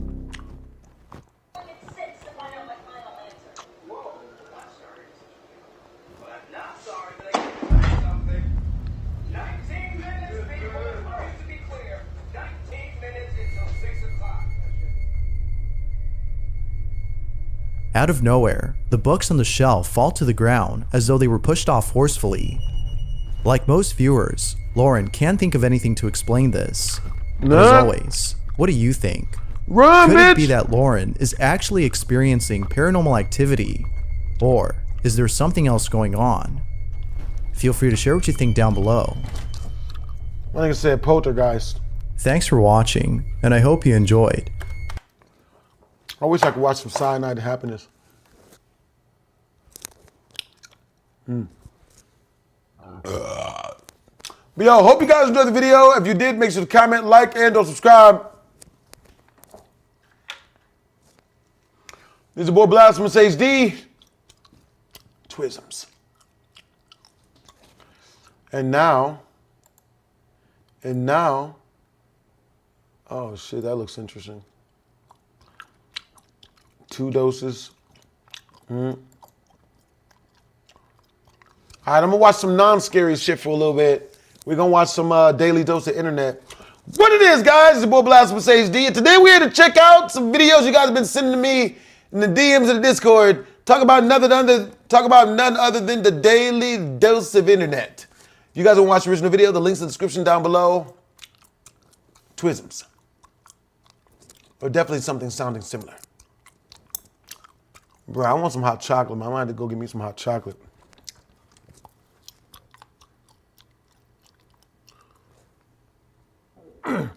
Hey, yo, British, that's what's up, bro. You got a new girlfriend?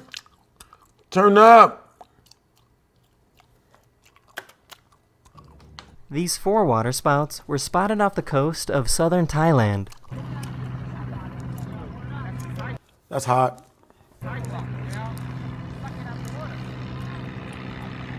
That's hot.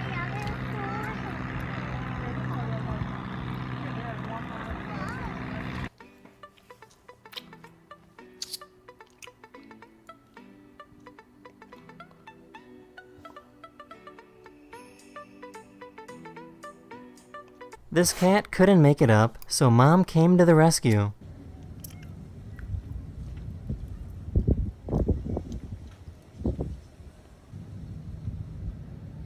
Nut.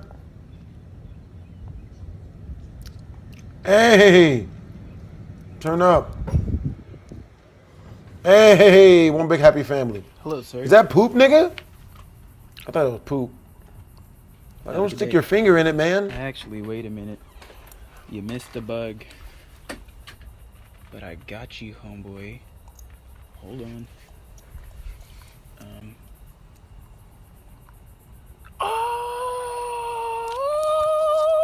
These guys did a prank of pretending to run away from a dinosaur. Ah!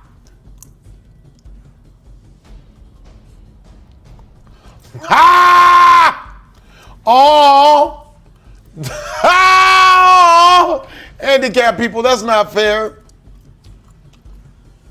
Was that cabbie lame? There's this cool table you can buy that slowly draws art in the sand 24 hours a day.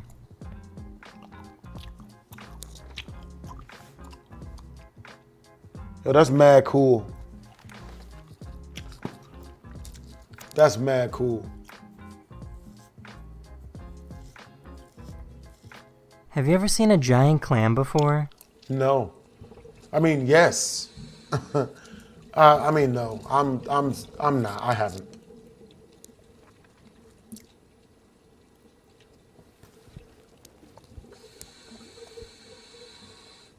That's the end of this video. Hopefully I made your day just a little better.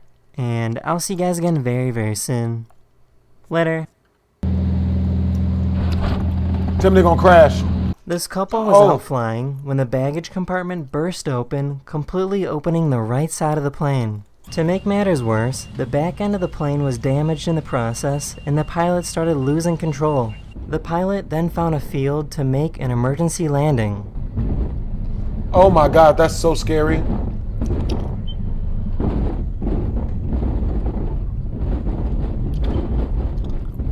Oh my God. Oh! Right, can I have a phone? Phone. Whiskey, smile. Smile. Yo, she needs to suck his balls.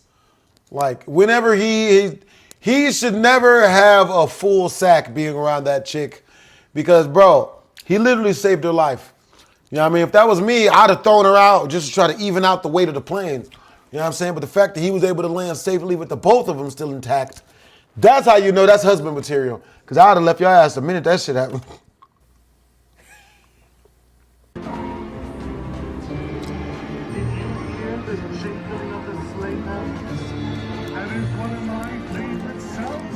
Oh! My mum was cutting onions and the cat is sitting there like crying. Nah. Oh, you okay, darling? It's okay. This otter doesn't like that this plastic box is getting sprayed. All right, no, go ahead and stop with that. I said stop. All right, go ahead. I said chill, bro. Anyways, like I was saying, bro, you know what I mean? Be cool. Just be cool. Just be cool. Be cool. Hey, man, chill, bro. All All right, just be cool. Hey, hey, what did I say? Wait, hey, no, what did I? No. Be sweet. Oh! It's okay.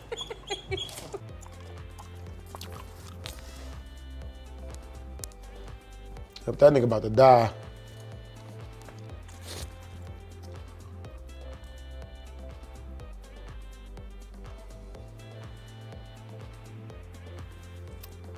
Have you ever seen a baby wombat?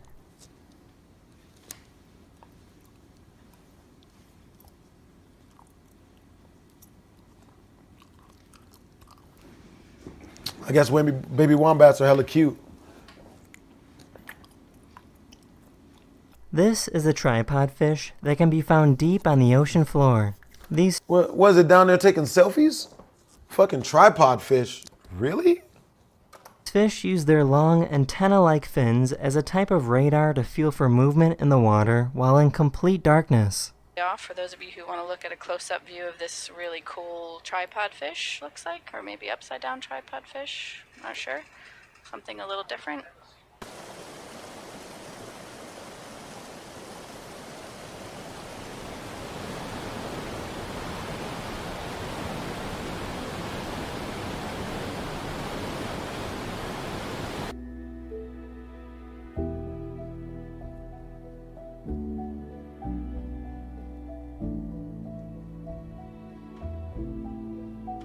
That's the end of this video. I really hope you enjoyed, and I'll see you guys again very, very soon. Later. Oh! Hello everyone, this is your Daily Dose of Internet. These fishermen were reeling in a shark they caught when the shark suddenly started fighting back. Oh, nah. Oh, you better not fall in that water, nigga. You see that? Watch out, watch out, watch out. Oh! Watch out. Oh my gosh. The shark eventually broke free and swam away. God damn, nigga. There you go, cut. Oh my God. Hey, hey boy. What's up? This guy was playing Mr. Beast's game where you have to leave your finger on the phone for as long as possible to try and win $25,000. The streamer received a donation from someone named Hey Ziri and read their name out loud and lost the game as a result. Wait, did we get any new followers? Oh, Hey Ziri, I appreciate the... Oh my God! I don't know what that means.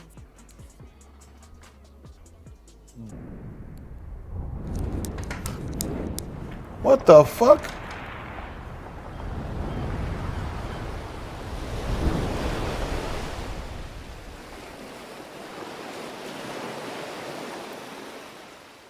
Have you ever been as tired as this pelican?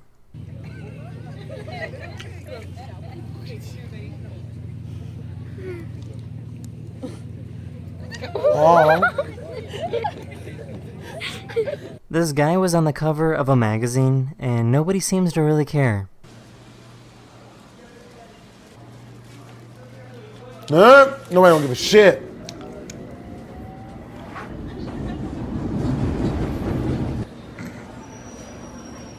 That's what happens when you pat yourself on the back in front of people. No one cares. Oh, so I'm just reading a book.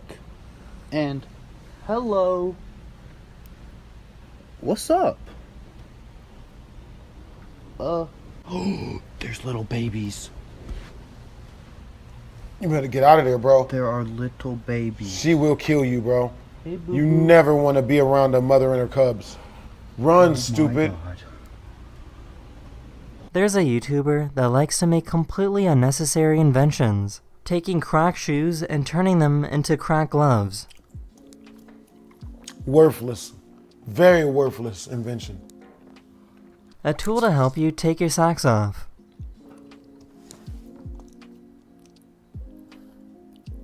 Or a really, really long phone charger cable.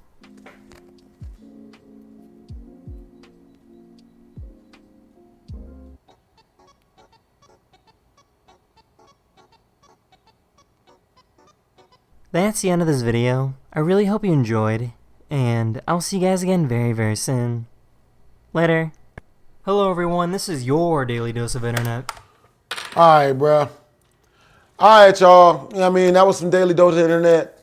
You know what I mean? We checked that out purely to get rid of the scary stuff. Because we watched a lot of scary stuff.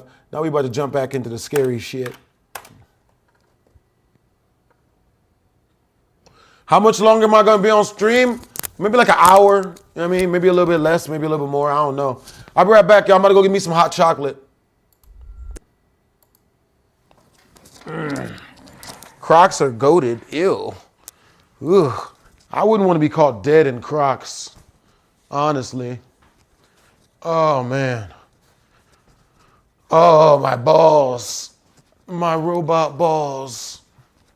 Thank you to everybody who's been donating this stream. Oh, damn.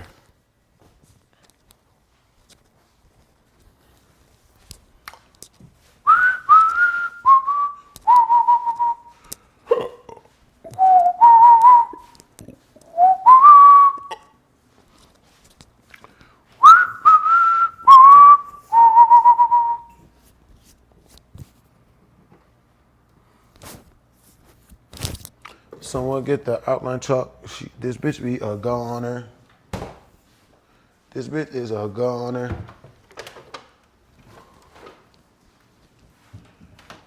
She be talking shit, but she be quick cause she a runner. Ooh. Ooh. You dig. I ain't changed for shit. Something about a bitch. Niggas be switching up. I won't switch a bit. I won't change a bit. Run up on me if you're wrong. I got aim assist. I got aim assist. Ooh, look. My new bitch, she do what I tell her. I keep a 2-2 on the dresser. I keep a 2-2 on the dresser. I'm using my penis to bless her. I'm talking my shit to go test her. I got me a coupe. I filled it with poop and put that shit on the dresser. She go to church because them hoes gonna bless her.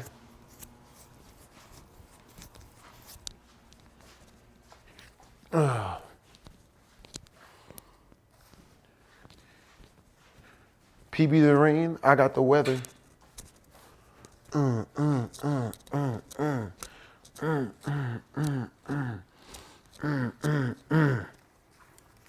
Yeah. Oh shit, I thought I turned my on story ID and watching. My new bitch, she do what I tell her. I keep a 2-2 on the dresser. I'm using my penis to bless her. I'm using my crib just to nest her. That bitch got a boot.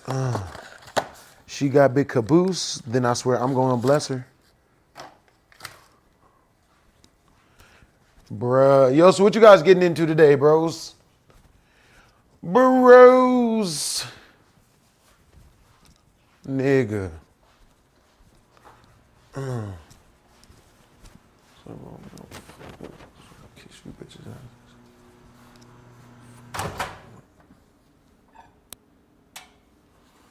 And I was just now microwaving a cup with no water in it.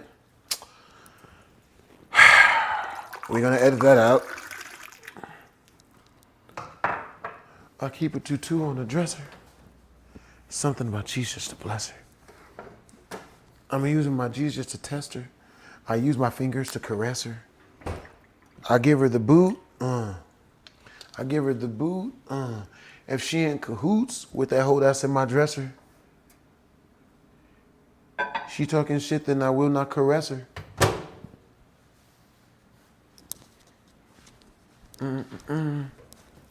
Bro, I was microwaving a cup with no water in it, making hot cocoa.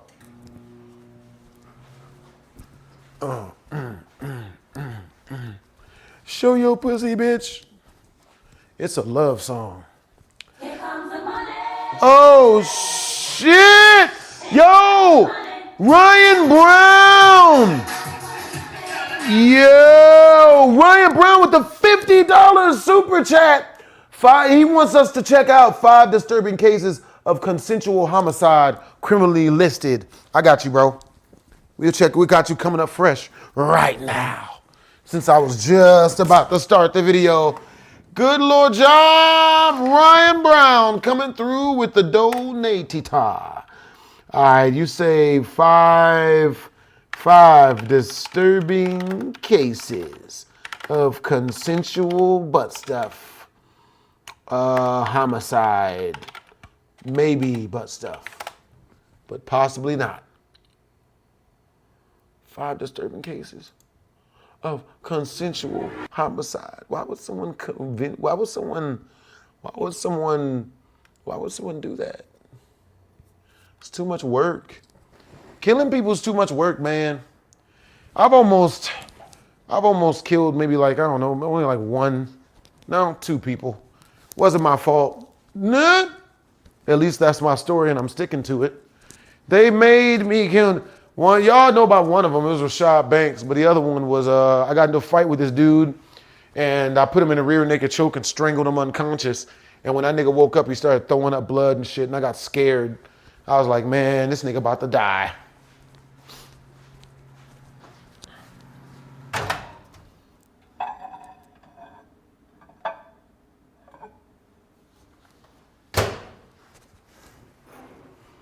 Here I do, baby. Telling me this and telling me that. She say she got titties, but her breasts ain't fat. Yeah, we about to make up this song right now. She telling me this and telling me that. Telling me she got titties, but her breasts ain't fat. Open her butt cheeks, cause I'm about to skeet. Cause I'm trying to skeet.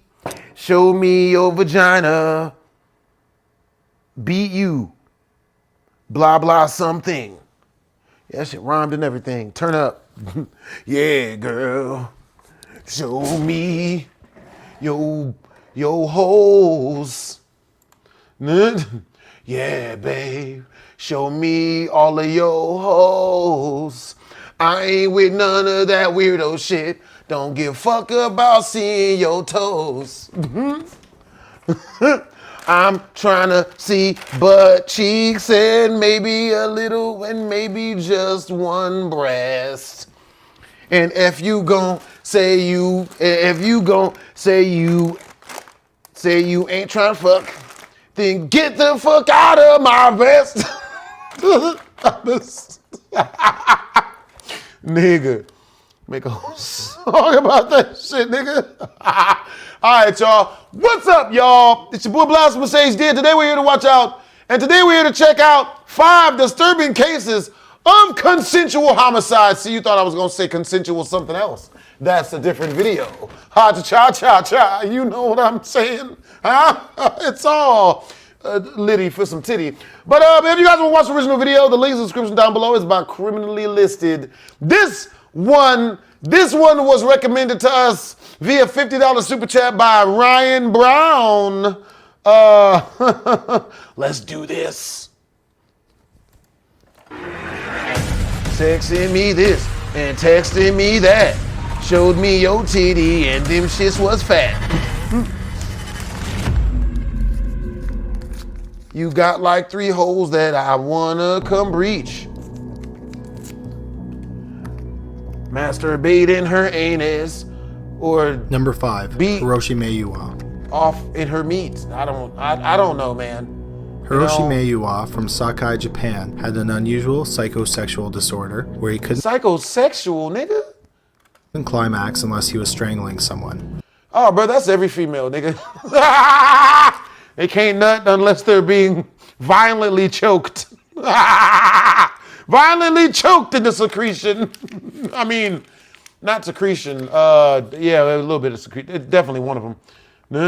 Then in 2004, Meiwa came up with a unique way to find people to strangle. He started to contact people on several suicide websites, pretending that he was looking for someone to commit suicide with. In total, he met 3 victims. 25-year-old Michiko Negamato was the first one in February 2005. This was followed by a 14-year-old boy in May 2005. Ew. And just a month later, he met a 21-year-old male student. Mayua would tell his victims that he would drive them to a secluded area where they would turn on a charcoal burning stove inside the sealed car and they would die together. Instead, when they got to the secluded area, Mayua strangled them and then dumped their bodies. When Negamato's body was found with strangulation marks around her neck, the police were able to track down Mayua through his email and he was arrested. Did he at least have sex with him first?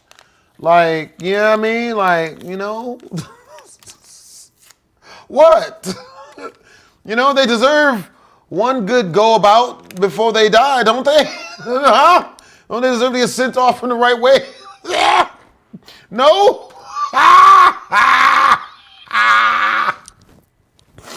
Bro, what type of weirdo motherfuckers do this type of shit? Yo, look, we gonna die together. Look, we gonna make an oven. Look, we gonna flame broil to death. You ever been to Burger King? You know, you can have it your way up in there. Look, we gonna flame broil together. We gonna flame broil to death together. You know what I mean? Like, it's gonna be stupendous. You know what I mean? It's gonna be indubitable, my nigga. It's gonna be some indubitable shit. You feel me? This shit don't make no sense, nigga.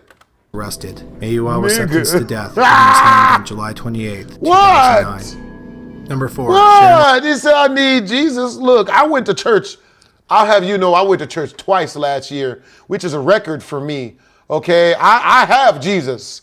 You know, I just, you know, don't really talk to him that much. Yeah. Lopaka and Robert Glass. I'm afraid that he'll tell me to stop fucking. You know what I mean? That's the reason why I don't go to church. I don't do all that heavy Bible thumping shit. You know, all they want me to do is stop fucking, and I refuse.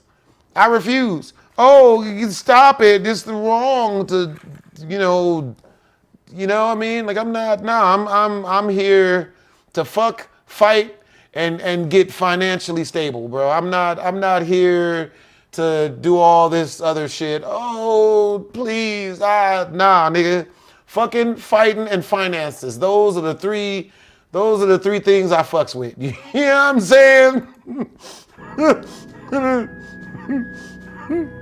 Sharon Lopaka got married in 1991, and she and her husband lived in Hampstead, Maryland. Lopaka ran several internet businesses, such as rewriting classified ads for businesses and running ads on her psychic reading website. Yeah. She also dealt in darker psychic material. For example, she sold... Call me now for your bomber-clad free reading. Who's the father of the baby? You know what I'm saying? pornographic videos of men raping unconscious women. Lopaka also used the... Excuse me, bitch? What are you doing? What? And running ads on her psychic reading website. She also dealt in darker material. For example, she sold pornographic videos of men raping unconscious women. Lopaka also used the internet to talk and post messages about her violent sexual fantasies. She was turned on by receiving pain, and she was specifically looking for someone to torture her to death. Several men... Shit, man, that's like half the females I done had love with. You know? Bro, I'm not even gonna tell that story, bro. I got a wild story. I'm not even gonna tell the story. Contacted her, but almost all of them backed out when they realized that Lopaka was serious. The only person who wasn't scared off was 45-year-old computer analyst and father of 3, Robert Glass, from Lenoir, North Carolina. For several months, the two exchanged long, detailed emails in which they described their dark fantasies. On October 13th, 1996, Lopaka left a note for her husband saying that she was going to Georgia. She also said that she wasn't coming back and told him not to go after the killer. She also added that if her body wasn't found, not to worry, because she was at peace. Of course, instead of going to Georgia, Lopaka went to Lenoir, where she met Glass. They went to his trailer home, and over the course of the next 3 days, Glass tortured Lopaka. She finally died when Glass strangled her to death with a rope during sex. After killing Lopaka, Glass buried her body about 50 feet from his trailer. In one of the first cases to use evidence gathered from email, the police figured out that Lopaka went to Glass's trailer. The police got a warrant and found evidence that Lopaka had been in the trailer. After a quick search of the area, they found her body. Glass was convicted of manslaughter and for possession of child pornography, which was found on his computer after he was arrested. He was sentenced to 36 to 54 months in prison. However, on February 20th, 2002, just 2 weeks before he was set to be released from prison, Glass had a heart attack and died in the hospital. Bruh, I'm so glad he died, man. What type of shit? 54 months? 36 to 54 months? Nigga, get more time than that for smoking a blunt. You get more time than that for weed. What? Is it because she was fat? Does that make it okay to murder her? Yeah. Number 3. Wojciech Stemnovich and Detlef Gunzel. To most people, Wojciech Stemnovich was just a nice businessman and father who had 3 grown children. But Stemnovich, who lived in Hanover, Germany, had a dark fantasy life. Specifically, he fantasized about being murdered and cannibalized. Stemnovich chose to explore his dark fantasies on message boards that are dedicated to people who share similar fantasies, and in October 2013 he met 56-year-old Detlef Gunzel. Over the course of several weeks, the two men talked online and over the phone. This led to Stemnovich traveling to a bed and breakfast that Gunzel owned in a small town in the Ayers Mountains, about 40 miles south of Dresden. It's unclear what... Bruh, look, man, I'm just gonna keep it real with y'all, man. The only reason, first of all, we don't see no black dudes on here. Okay. Second of all, these dudes would have been a lot happier had they just dedicated their lives to fucking and fighting. You know what I mean? Like, it just makes more sense fucking fighting and finances, man. Just get money, choke females while you skeet down the back of them, wearing a condom, of course. Gotta strap it up. That's where a lot of dudes be going wrong at. The minute you find a female that's complete and agreeable, that's willing to, get into a little bit of consensual activities with you, you always want to hit it raw. What fun? It's a lose-lose going into a female raw, bro. It's a lose-lose. Either A, she get pregnant, now you stuck with her for life, or B, you catch something and now you stuck with her for life.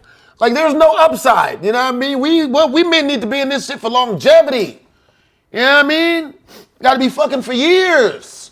We ought to go out like Kevin Samuels. Kevin Samuels went out fucking. You know what I'm saying? That's my nigga. He went out getting snoo-snooed, nigga. Bro, my nigga.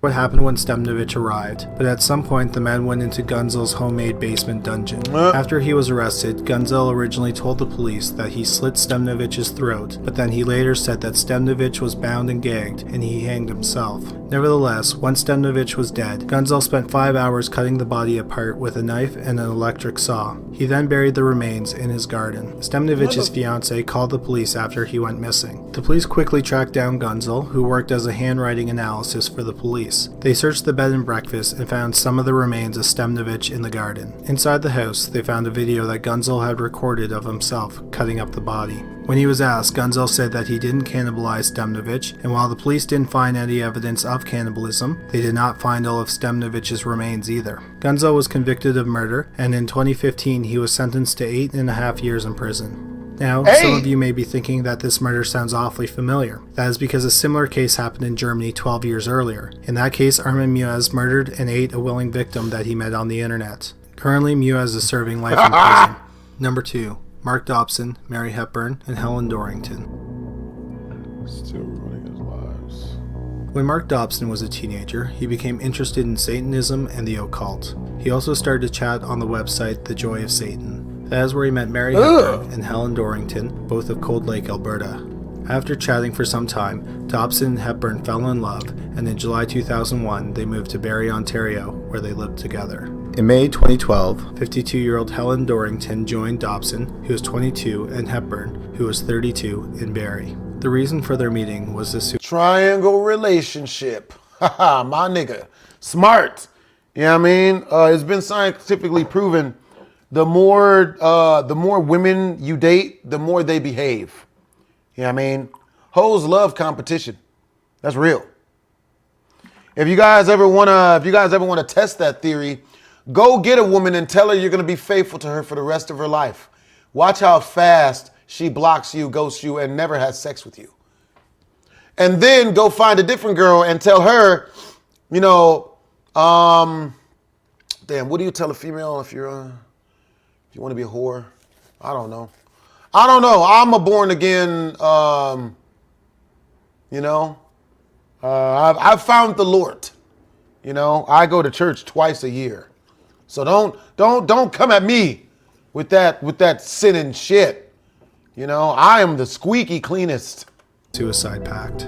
They were going to commit suicide together and then travel to a distant planet where they would be united with Satan, who was Dorrington's lover, and they would live happily ever after. On May 1st, they did some shopping and then ate some takeout in their hotel room that they had rented at a travel lodge in Barrie. The plan was to commit suicide at dawn on Beltane, which is a Wiccan holiday. The women would take a bunch of pills, and then after they passed out, Dobson was supposed to strangle them to death. However, it didn't work out that way. The two women took a handful of pills, but it didn't put them to sleep. In fact, it made them talkative. When Dobson tried to strangle his girlfriend, she started to say no, but then he twisted her neck and heard a snap. He then picked up a box cutter and started cutting her throat. Next, he moved over to the bed where Dorrington was lying, and he slit her throat as well. Their throats were cut so severely that they were nearly decapitated. Dobson then cut his own throat and wrists, but he didn't die. Outside of the hotel room, a guest across the hall noticed water coming out from under the door. A maintenance man went to the room and Dobson let him in. When the maintenance man was let in, he saw 2 dead bodies on the bed surrounded by dolls, and everything was covered in blood. Dobson was taken to the hospital and he survived his suicide attempt. His lawyers argued that since he was schizophrenic, that he wasn't responsible for the murders. The judge— That shit only work with white people, bro. You know what I mean? Shit, white people know we knew not to do that shit. Only white people could be, hey, look, I had no idea what I was doing. I had been watching a lot of Sex in the City, some really dark Sex in the City episodes. And, you know, just had to kill some white women. You know, it's cool though, right? I'm crazy. Can I not go to jail? The judge ruled that just because Dobson had schizophrenia, it didn't mean that he didn't know what he was doing, and he was found guilty. Dobson was sentenced to 1 life term in prison. Number 1, the Alexander family. That's what you get, nigga.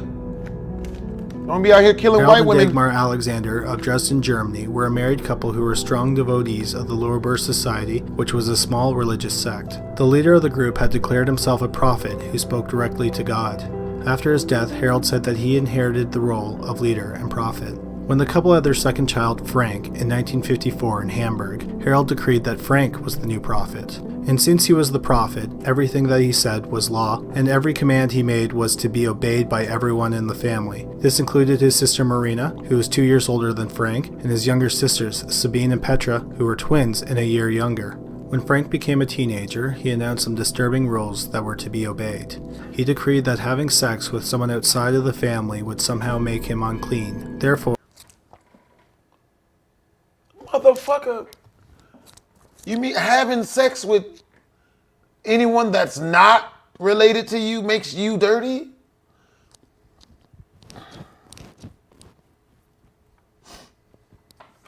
or he could only have sex with his mother and his sisters. Amazingly, they all agreed because they thought it was their way of serving God.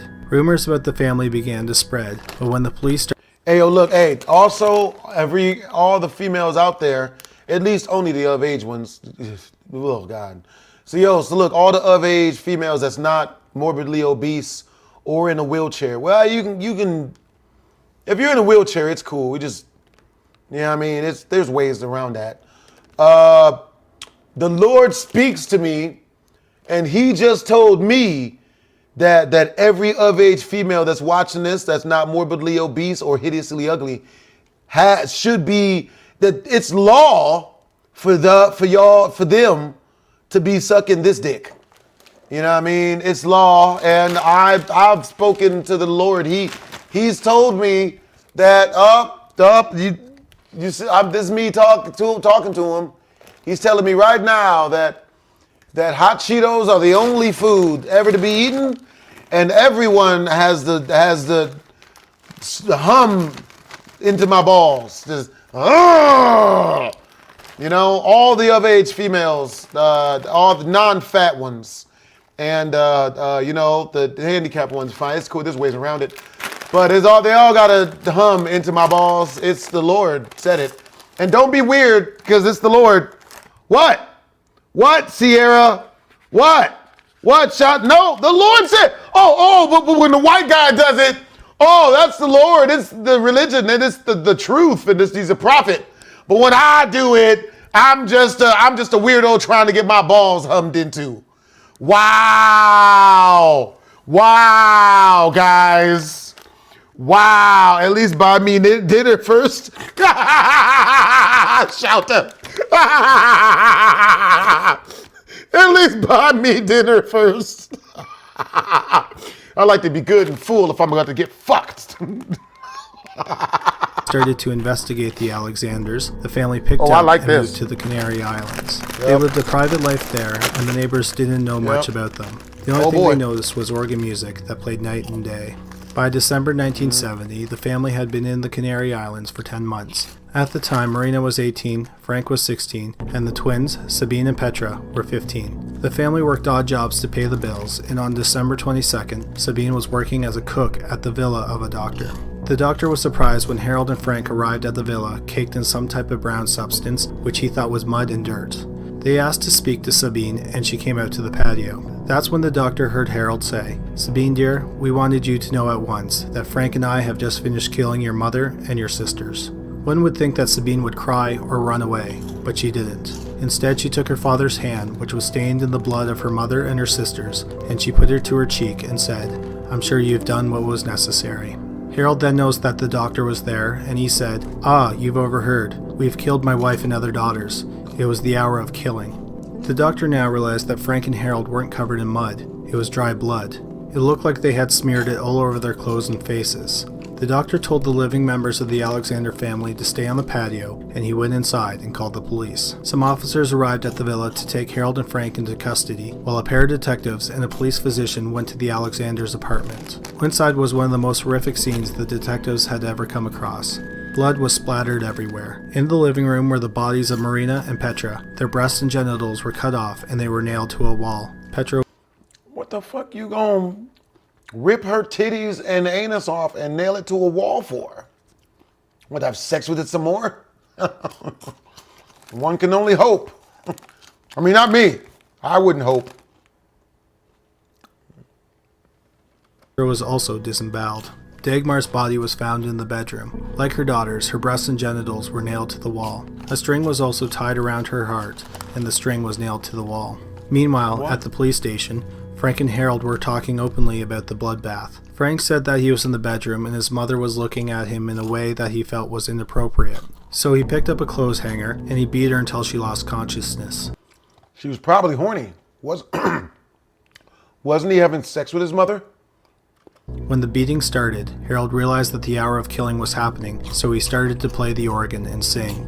Frank then moved on to Marina and Petra. He again used the clothes hanger and beat them into unconsciousness. Frank then started to mutilate the bodies. When the father and son were asked why none of the victims ran away or defended themselves when they were attacked, they said it was because the women had accepted that they had to die. Frank had talked openly about the hour of killing for a while, and he said it could happen at any time. During the hour of killing, the women would be murdered and then mutilated because they were unclean. After they were dead, the women's souls would go directly to heaven. Dagmar, Marina, and Petra knew their role in the massacre, and they accepted the fact that they would be murdered because they were serving God. Frank and Harold also didn't show any remorse because they thought they had sent the women to heaven. Both Frank and Harold were found unfit to go to trial, and they were admitted to a psychiatric hospital. Sabine was sent to live in a coven, and her current whereabouts are unknown. Thanks for watching this week's video. We hope you found it interesting. If you did, please subscribe. We post a new video every Sunday at 11 a.m. Eastern Standard Time. If you want to check out some other creepy murder videos, please click on one of the videos on the screen. Nigga, don't get scarier than that. God damn. God damn. God damn. God damn. That's wild. Oh, 3 people who killed their childhood abusers. I like that. Yeah, them niggas need to die. That's for real.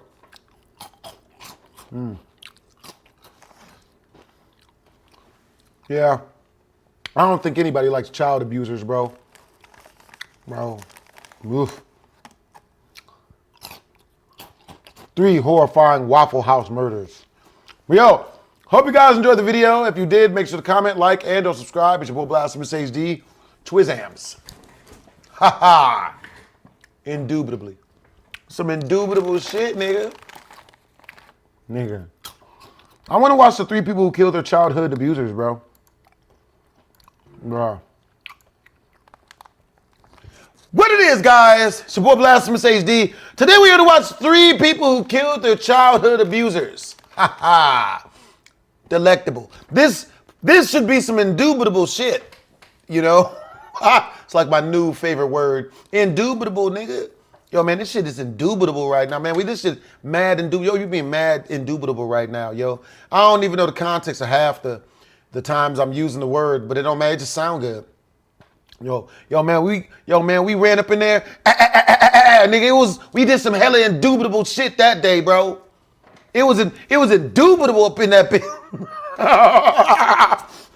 Fancy, indeed. Mm-hmm.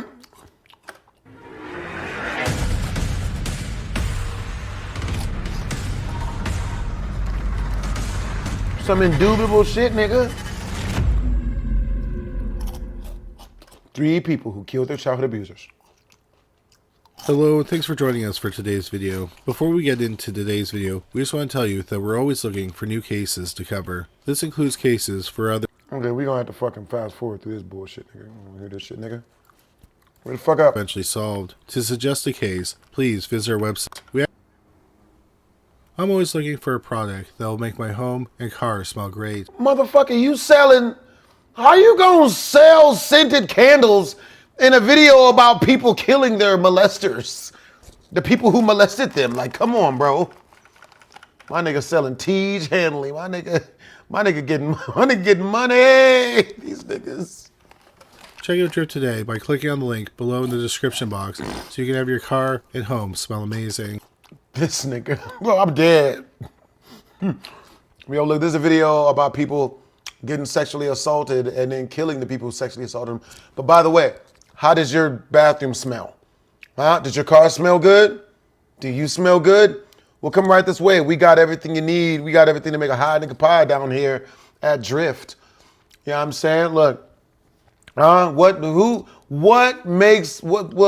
This is a channel about dead people. Okay? And if there's anything that you need to cover up a dead person, it's the smell. Now, that's why you get the candle. You get the scented wax. You know what I mean? Sprinkle that around the corpse. Voila. Bayberry, nigga. You know what I'm saying? Bayberry overpower any bad smell. I'm telling you. No, this isn't greed. Every content creator deserves to make money. You know what I'm saying? Otherwise, we can't do none of the shit we doing. You feel me? I wouldn't be able to sit here eating hot Cheetos covered in hot chocolate and sweating profusely from all the hot Cheetos I'm eating, you know, if I didn't have the money to be able to do this type of stuff. You know what I'm saying? Number 3. Does it smell like sexual assault? Well, I have a candle for you. Al Capone, you're funny. I bought a Sindel candle for my mom for Mother's Day. That's what's up. Marco Flores. When Marco Flores was 3 years old, his mother left him with his 14-year-old brother, Oscar, in Metapan, El Salvador. She moved to the United States, and she said she would eventually send for him. 3 years later, Oscar handed Marco off to some strangers who drove him north. They passed him off to people in another car. Marco kept getting passed off until he reached Mexico. Then he was put on a flight to Boston, Massachusetts. He was greeted there by his mother, whom he didn't recognize after not seeing for 3 years. Marco moved into his mother's apartment in East Boston. Marco's mother worked 7 days a week cleaning offices. 2 years after Marco arrived, his brother Oscar came to the United States. He also worked cleaning offices. 21-year-old Jamie Gonzalez lived down the street from the family. He quickly became friends with them. Soon, he was babysitting Marco after school. When Marco was 9, he discovered Galdames had hidden a camera in his room and recorded him while he was changing clothes. Then, when he turned 10, Galdames started sexually abusing him. The abuse continued until Marco was 13 years old. The following year, Marco started experiencing panic attacks. Marco then decided to get physically fit and went to the gym often. Galdames was still part of the family's life, but Marco didn't associate with him much. Then in May 2011, 17-year-old Marco wanted to make a video for a school project, but he needed a digital camera. There was only one person he knew with a digital camera, Galdames. Bro, I love how everything in this story is perfect. The music, the editing, the photos, all of this. The only thing that sucks is this guy's voice, dude. Like, this nigga doesn't, it's like he's the worst storyteller of all time. He talks like a fucking robot. You know what I mean? He went to his apartment and asked him if he could borrow the camera. Galdames said yes and told him it was in a drawer. Marco opened the drawer and saw a picture of his young nephew sitting on Jamie's lap. Beneath that photo was a stack of other photos. Marco took the camera and left, but his mind couldn't stop stirring. He thought that Galdames was sexually abusing his nephew. Not only that, but he thought that other kids might be in danger. Marco had a pit bull, but his mother made him give it away. However, he still had the choke chain he used to train the dog. He took the chain and the camera over to Galdames' apartment. Once he was inside Galdames' home, he pointed the camera at him and started asking questions. Galdames then confessed he had sexually abused Marco. Marco put the chain around Galdames' neck. Galdames seemed to accept what was happening. He asked Marco not to stab him because he thought it'd be too painful. Marco then had him sit in a chair in front of a mirror. He then put duct tape around his wrist and wrapped duct tape around his head. He then pulled on the chain until 27-year-old Jamie Galdames stopped moving. Marco recorded the murder. Once Galdames was dead, Marco moved his body onto the bed. He sprayed lighter fluid around the apartment. He collected the camera and Galdames' computer and left. He returned the next morning and threw a match into the apartment from an open window. He waited to start the fire because he wanted to make sure that the other residents of the building were awake and could get out of their apartments. Afterward, he went home. He confessed to his mother and his brother Oscar. How stupid, bro. Why you gonna tell people, bro? Come on, dude. They suggested that he turn himself in, so he did so. 17-year-old Marco Flores told the police about the abuse. Now he thought Galdames was abusing his nephew, so he killed him. He handed over the video camera where he recorded the confession and the murder at the computer. Marco was charged with first-degree murder. After all, Marco had planned out the murder and then covered it up. The police searched Galdames' computer and found hundreds of photos of preteen boys. Ugh. They also found 50,000 encrypted lines of chat in which Galdames talked about grooming and abusing children. Ugh. He also talked about some children he knew and wrote there were some good ones coming up. One of those kids was Marco's nephew. Yeah, bro, homie needed to die, bro. Thank God. Ugh. Hey, what's up, Jason? Bro, yeah, that homie needed to die for real. 2 years after the murder, in May 2011, 19-year-old Marco Flores took a plea deal. He pleaded guilty to manslaughter, and he received 15 years of prison. Damn, nigga. The judge gave him 15 years because he said the court would not tolerate vigilante justice. 4 years after Marco was sent to prison, he was interviewed by a reporter for the Boston Globe. Marco said, "Killing someone is never worth it, but I don't feel bad for him. I feel he was a very bad person. It's not like he tried to seek help. He chose to do it. I'm not saying I don't have remorse, but I don't feel sad for him passing away." Nope. Marco Flores will most likely be released in 2025. He'll probably be deported to El Salvador. He is serving a sentence at the Sousa Baranowski Correctional Center in Shirley, Massachusetts. Number 2, Aaron Vargas. Fort Bragg is a small city on the coast of California. It was home to 31-year-old Aaron Vargas. In February 2009, things seemed to be going well for... Nah, dude. If he would have been to jail, if that dude who was boning kids would have went to jail, Like, they would have beat the dog shit out of him. Like, yeah, I mean, I've been to jail. I only did a year. I did a year in jail, man, but the time I did in jail, bro, like, bro, nobody where I'm from and people who, like, you know, grow up the way I grew up, bro, we have no respect for people who bone kids. You know what I mean? Like, bro, it's like, it's on site. There is no, oh, shit. Hey, yo, Jason Palomeri, thank you for the $2 donation, bros. But yeah, bro, there's no admiration.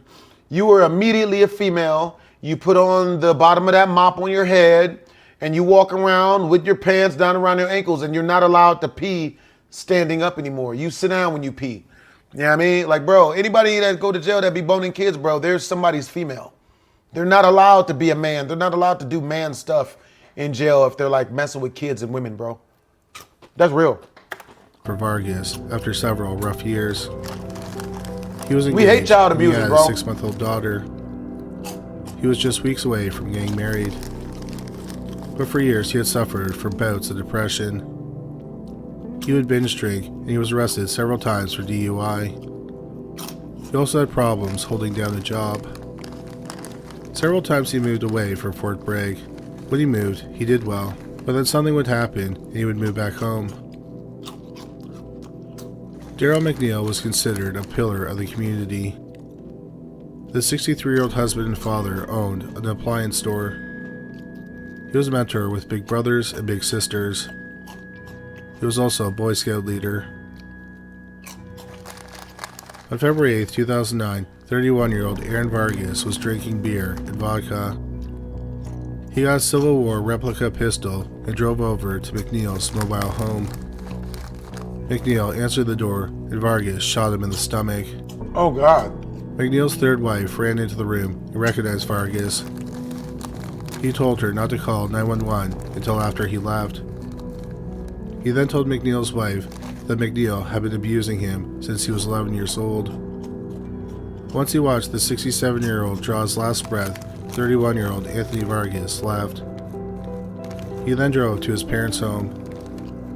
For the first time, he told his parents about the abuse. McNeil had been their neighbor for years, and Vargas had been close friends with McNeil's son.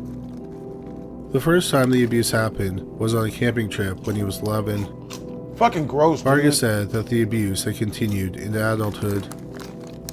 He said that even when he would leave town, McNeil would track him down and stalk him. He told his parents that McNeil would give him odd jobs like delivering furniture. He would then give him drugs and alcohol and have sex with him. Ugh. Sometimes he was unconscious when this happened.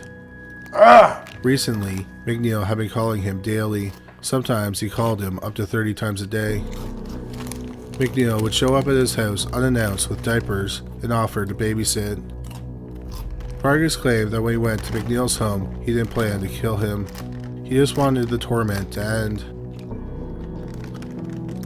Hours after the murder, Vargas was arrested. After the murder hit the news, about a dozen men in their 30s and 40s came forward and said that McNeil had abused and stalked them as well. One of those men was McNeil's stepson. After McNeil's second wife, who was the man's mother, left McNeil, she tried to report the abuse to the police.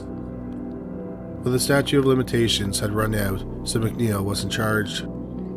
Ryan Several Brown. other people had reported abuse at the hands of McNeil over the years to the police. But the police couldn't locate. Yeah, I'm sorry to hear that, Ryan Brown. Luckily enough for me, I never, even though I was in foster care and I was always around like a bunch of shady adults and shit, I never got messed with. You know what I mean? Luckily enough. The only people that tried to mess with me were females. You know what I mean? I did have some adult females trying to have sex with me when I was a kid, but I always welcomed that shit, nigga. I'm not gonna lie, bro. I never felt bad. When I was 8 years old, my babysitter tried to have sex with me, and it was my mother's best friend. She tried to have sex with me. She was like 25 or 32 or some shit. And like, you know, I was with it, but I didn't do it because she was fat. Like, you know what I mean? I was down, but I was like, at the last minute, when she like took some of her clothes off and shit, I was like, nah, I'm good. Like, you know what I mean? If I'm gonna get touched on, the bitch gotta at least be in shape. You know what I'm saying? Like if I'm gonna get molested, the bitch gotta be in shape. I'm not about to get molested by no Snorlax built bitch, man. I ain't no minivan built female. Can't even do it. Okay, the Can't even victims, do it. but the statute of limitations had run out. One question many people had was how did McNeil have control over Vargas even as an adult? Forensic psychiatrist Dr. Michael Wellner said, you take someone who's vulnerable and you get them formative, and you attach them all through their development, and you get in their DNA. And that's how you have people who even in adulthood are doing things totally unacceptable to them, and yet at the same time they're powerless to break away from it.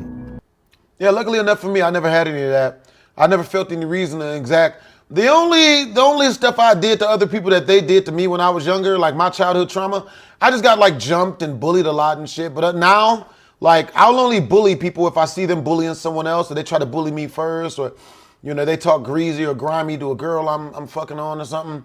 Like I only bully people who deserve it. You know what I'm saying? And it's the smartest way to go, like to bully bullies, because no one feels bad for them. No one calls the police on me to help them. No one believes their bullshit, their victimhood story. Because all of these bully motherfuckers, man, they always try to play victim when they run into somebody like me. Oh my God, like, yeah, I mean, like, nah, bro, it wasn't different when you was doing it to the real skinny short dude. But now that I'm doing it to you, it's different. You know what I mean? Like, nah, bro. So luckily enough for me, I never really ran into any stuff like that, And I was always, like from the age of 15 and a half, like I lost my virginity when I was like 15. And the same year that I lost my virginity was also the same year that I smashed my first married female.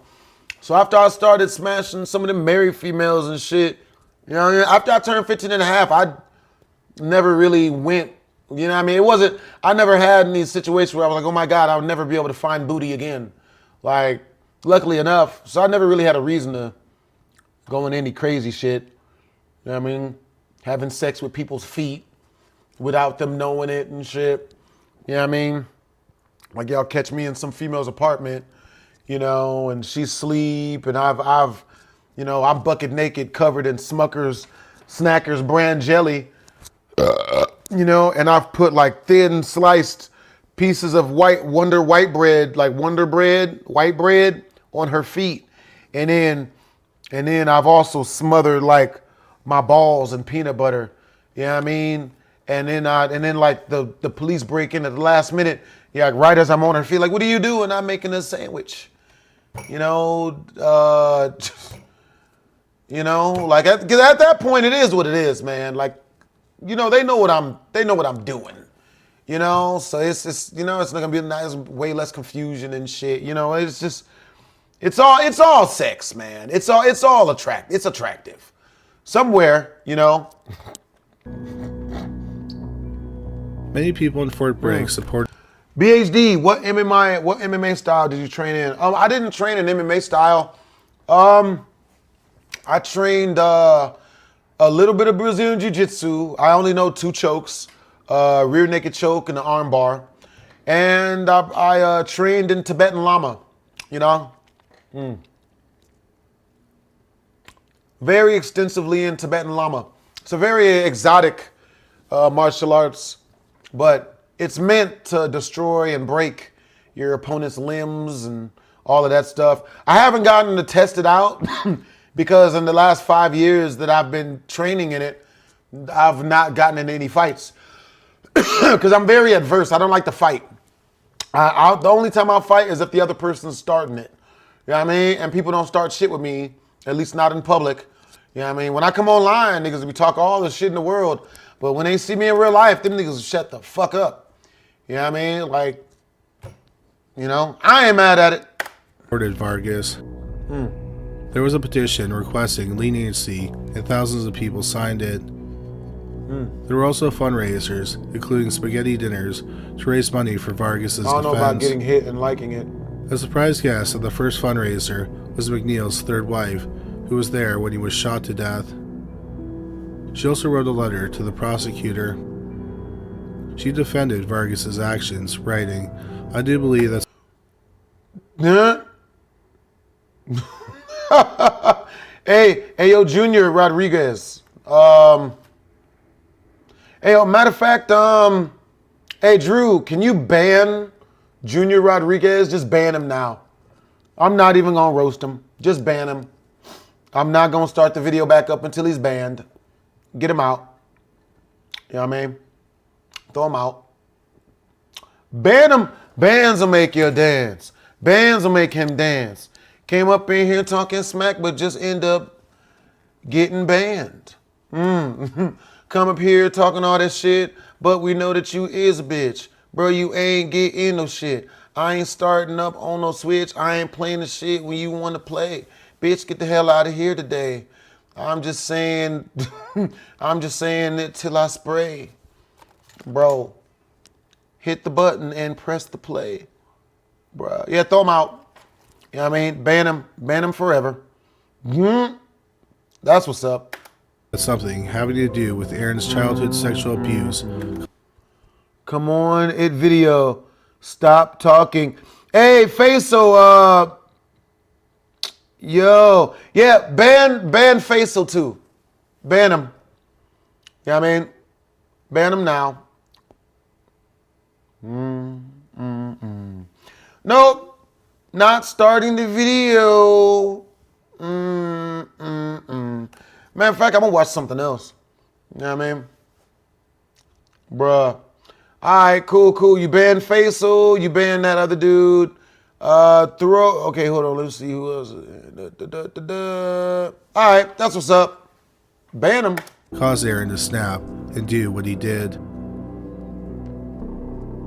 In March 2010, Aaron Vargas pleaded guilty to voluntary manslaughter. The prosecution wanted Vargas to be punished harshly. A probation officer testified and recommended that Vargas get 21 years of prison, which was the maximum. He believed that Vargas and McNeil had a consensual relationship as adults and he murdered Vargas to cover it up. However, a psychiatrist testified and said that it was clear that Vargas had been abused for years. The judge said he could not be lenient. He said the circumstances support the conclusion the defendant intended to kill the victim and the method was intended to make the victim suffer. Yo, that's what's up, Danger Zone. Danger Zone. You say you've been doing martial arts for about you've been training for 7 years? You've been training BJJ for 7 years? That's what's up, bro. You know what I mean? Also, he couldn't give him just probation because it would be a stamp of approval of what he did. He said that Vargas should have let the legal system do its This video is called 3 People Who Killed Their Childhood Abusers. Job. Aaron Vargas was sentenced to 9 years of prison. It's unclear what happened to Aaron Vargas after he was sentenced, but he could have been paroled after 4 years. If he had served his entire sentence, including time served before pleading guilty, he would have finished his sentence in early 2018. Number 1, Clark Fredericks. Do we have another lucky winner? 2012, 68-year-old. Hey, we got another lucky winner. All right, Tom Mike. Let's show Tom Mike what he's won. Hey, let's show him what he's won. Hey, Drew, kick out Tom Mike. You know what I mean? Hey, happy Mother's Day, Tom Mike. You son of a bitch. Get it? Because your mother's a bitch? Get this. It's a little Mother's Day joke. No?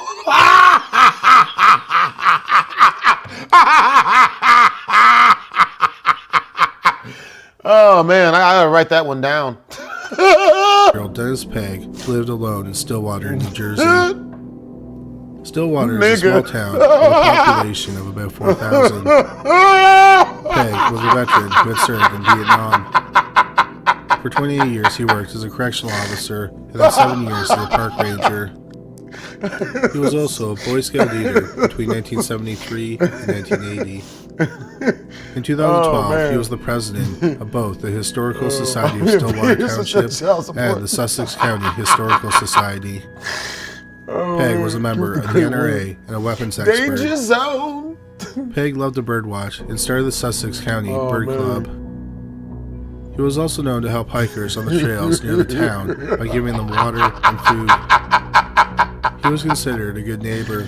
He paid neighborhood boys to mow his lawn. Peg never got married and didn't have any children. This nigga built like Super Mario. Like he built like the main character of Super Mario Brothers, man.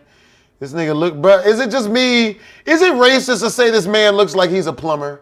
Like, is that racist? Because he looks like Super Mario, and he really fits the build of a plumber. You know, I mean, cargo shorts. We all know what that shit is.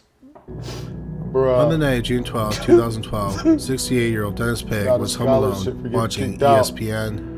What's up, Blast? What's going for you? The next day, a town councilor called the sheriff's office. She did. Hey, EBE Bankroll, you told your crush to spread it and she spreaded it? My man. You better wrapped up. Use condoms. Never smash a female raw, bro. It is always a mistake. Use condoms, niggas. And asked them to do a welfare check on It's Peg. me, Mario. Officers went there and found blood in the doorway. They got inside the house and found the dead body of Dennis Peg in a pool of blood in his living room. He had been stabbed 30 times in the chest and his throat had been slit.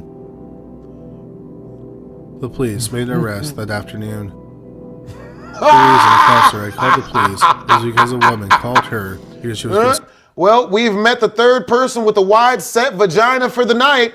It is Tom Cedric. Hey, Tom Cedric. Hey, look on the bright side. If you just go, do your boy a favor, go get yourself some vagina. I guarantee you'll clear all that hate you got in your heart. You know what I mean? Look, you coming up here and crying and boo-hooing, all it does is just let everyone know that no women sit on you consensually. That's all you're doing. You know what I mean? Like, I guess. Hey, yo, Drew, show him what he's won. Let's show him what he's won. Behind curtain number 3, Tom Cedric has just won a complete and utterly free, all expense paid trip straight into the streets because bands do make you dance. concerned about her son, 46-year-old Clark Fredericks. Fredericks had come home around 2 a.m. covered in blood, but it didn't appear to be his blood. However, he did have some cuts on his hands. She wanted him to go to the hospital, but he refused. Instead, he took some sleeping pills and went to bed. In custody, Frederick said that Peg got what was coming to him, and he was a child molester for years. Fredericks explained that Peg was a family friend and had visited his family frequently. Peg even lived with Frederick's family after he was injured in a car accident. Peg was also Frederick's scout leader.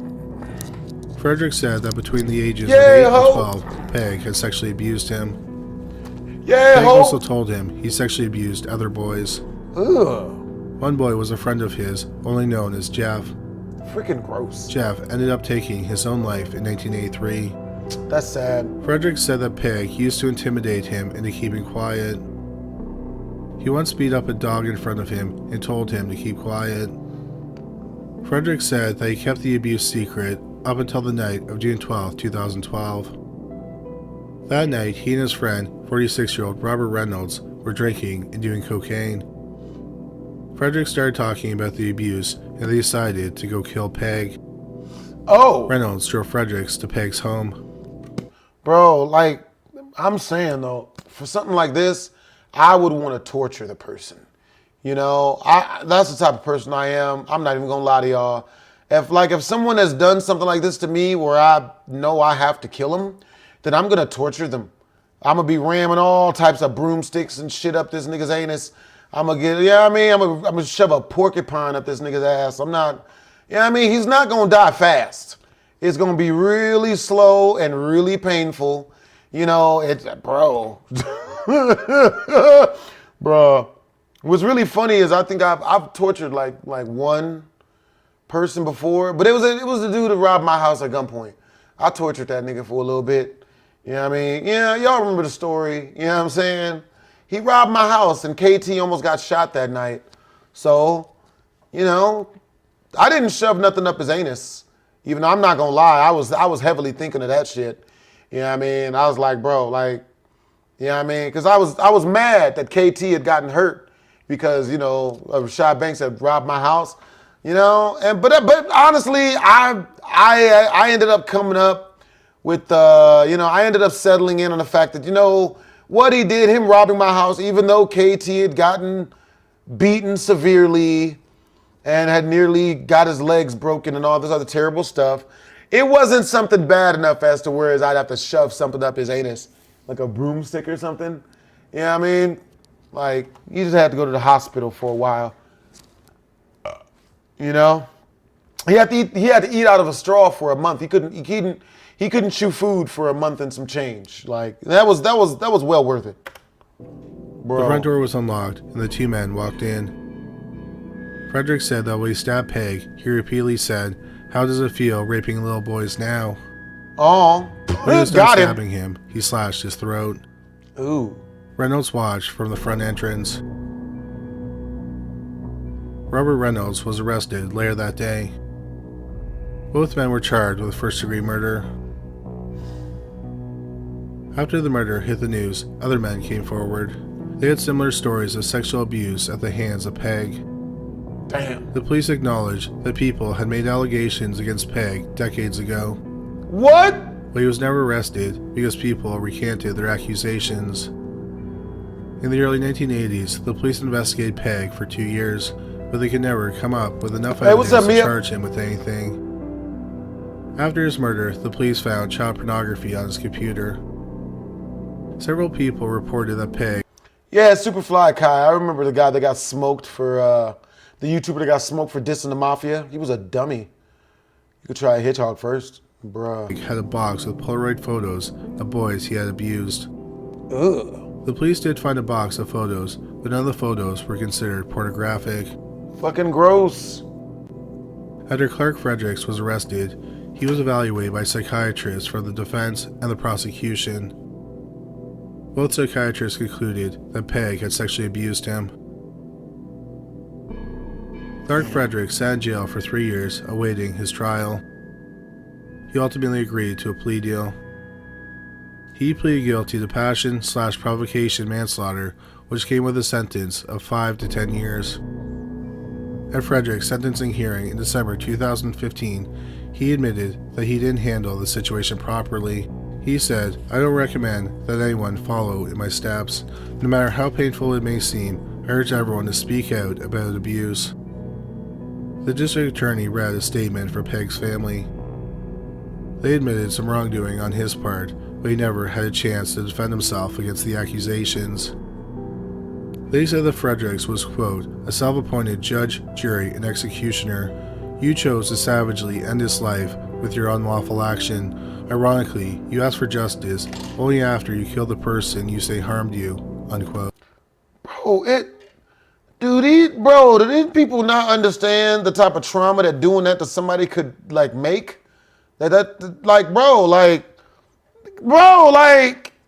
We as dudes, we naturally don't want anyone inside of the back of us, bruh. And for someone to do this shit, oh shit. Hey, Ryan Brown. For real, if anybody molested my little nephew, I would draw that torture out and then smile in court and rock that jumpsuit happily. Hey, that's real. You know what I'm saying? I had to torture him. I'm cutting something off and putting it in the blender and then feeding it to him in the milkshake. I'm gonna have the nerve to put real spices and real deliciousness in it too. Yeah, you're gonna like this drink, motherfucker. You're gonna drink your own penis, you son of a bitch.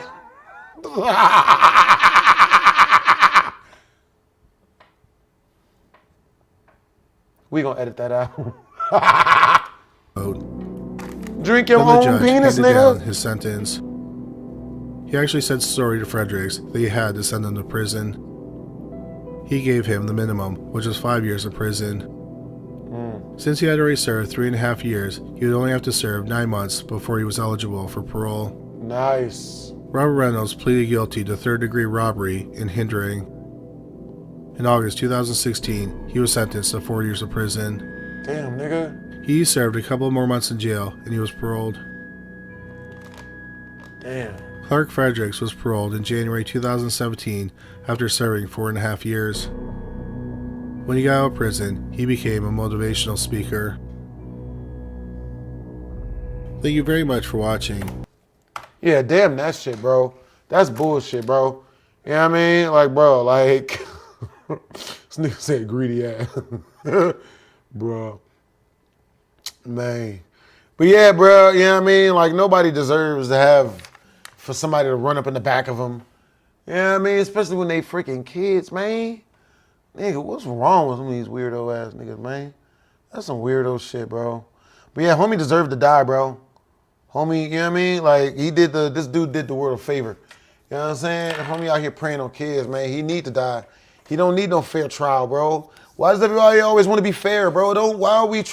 Why does anyone want to be fair to somebody who's as disgusting as, like, boning kids and shit? Like, bro, like, just let them niggas die, yo. Like, throw them in a pit of hungry rats. Like, you know what I mean? Like, bruh. Let's see. Scary. But yo, hope you guys enjoyed the video. If you did, make sure to comment, like, and don't subscribe. It's your boy Blastphamoushd. And it stopped recording. Oh shit. Let's just stop recording. I need a new battery. No, I need a new memory card for my... Let's just stop recording. Oh no. All right, well, we'll just go on with what we're doing. Let's see. Scary comps. 59. Well, shit, this shit's not recording, bruh. Reddit user NoTel is alone at his aunt's.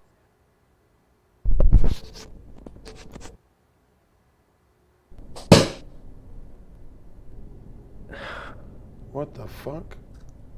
Okay. Alright, this one might not be too bad. Reddit user NoTel is alone at his aunt's house when something really creepy is caught on camera. NoTel writes, "Tell me I'm not the only one who sees it. I'm house sitting for my aunt who is out of town and I'm kind of freaking out right now." This is what he caught. I don't know if I'm seeing shit or tripping, but check this out.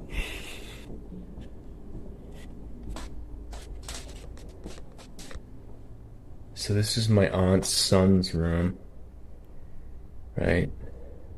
There's no one in here. Right?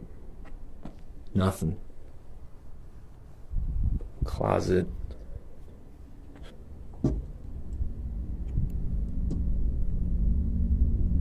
Nothing. Hey, thank you, a la Croxtable Gaming, bro. Nanny camera in here.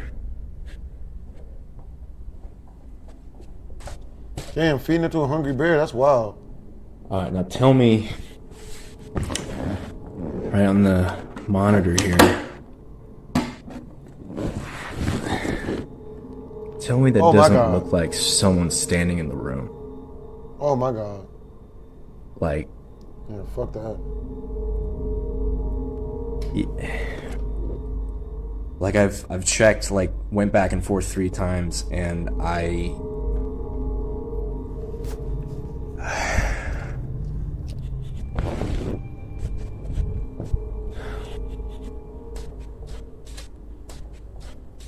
so, okay.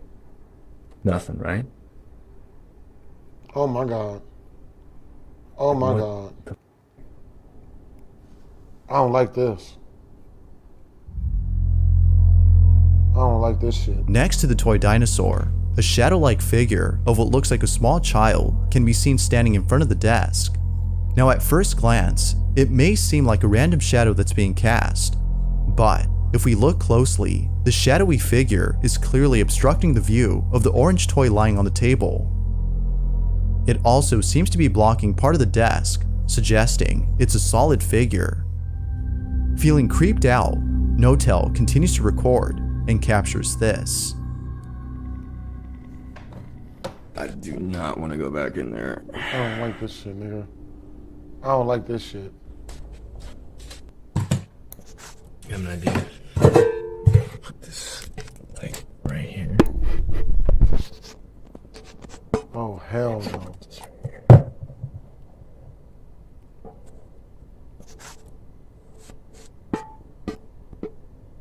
Alright. Okay, I saw a ball in the other room. I'm gonna go grab it.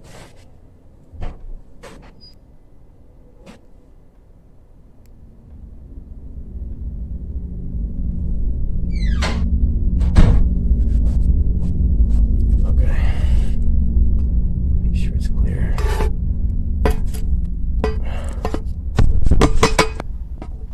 Alright, let's see how this goes.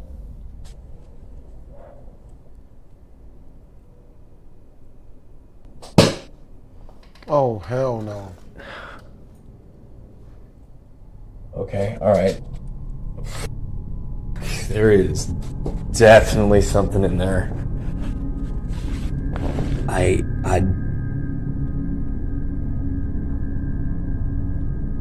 Run away! Understandably, No-Tell is too afraid to go back inside the room. After throwing the ball and seeing that the camera is actually functioning, he runs away, feeling more scared than before. Now it's worth mentioning that the nanny cam seen in the footage is unable to record video.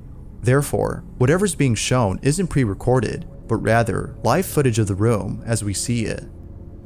There has yet to be an update on No-Tell's situation, but for now, I'll leave it to you to decide as to whether or not something paranormal is happening. Ghost or not, you be the judge.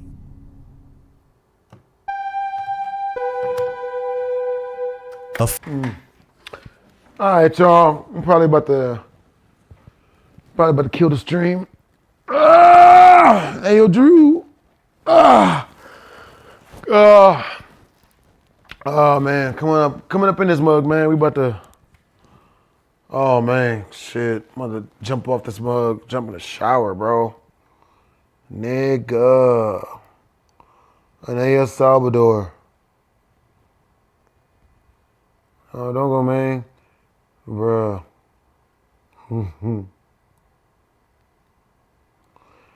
G, her boss dog. Yeah, in the stream, Goofy. You know you not about it on Neighborhood. What are you talking about? You're not about it either. You're on stream with me. You're not in the gangster stuff either.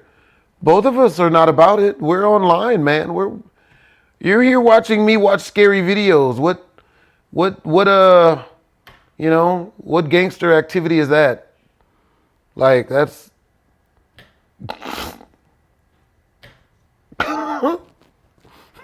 fucking idiots. What are you gang banging on streaming, man? What set are you even repping, man? Like, what are you? That's some. No, he's serious. You know, freaking G Herbo. This nigga's name is G Herbo's dog. Oh my god, man. That's some sad shit. Hey, you need some pussy, G Herbo's dog, man. You need to get your shit together, nigga.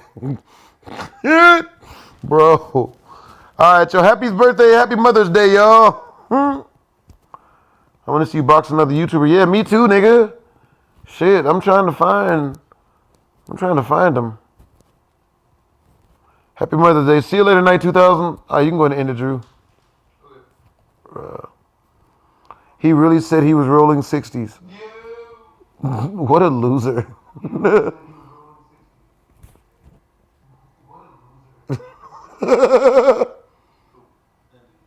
Cool.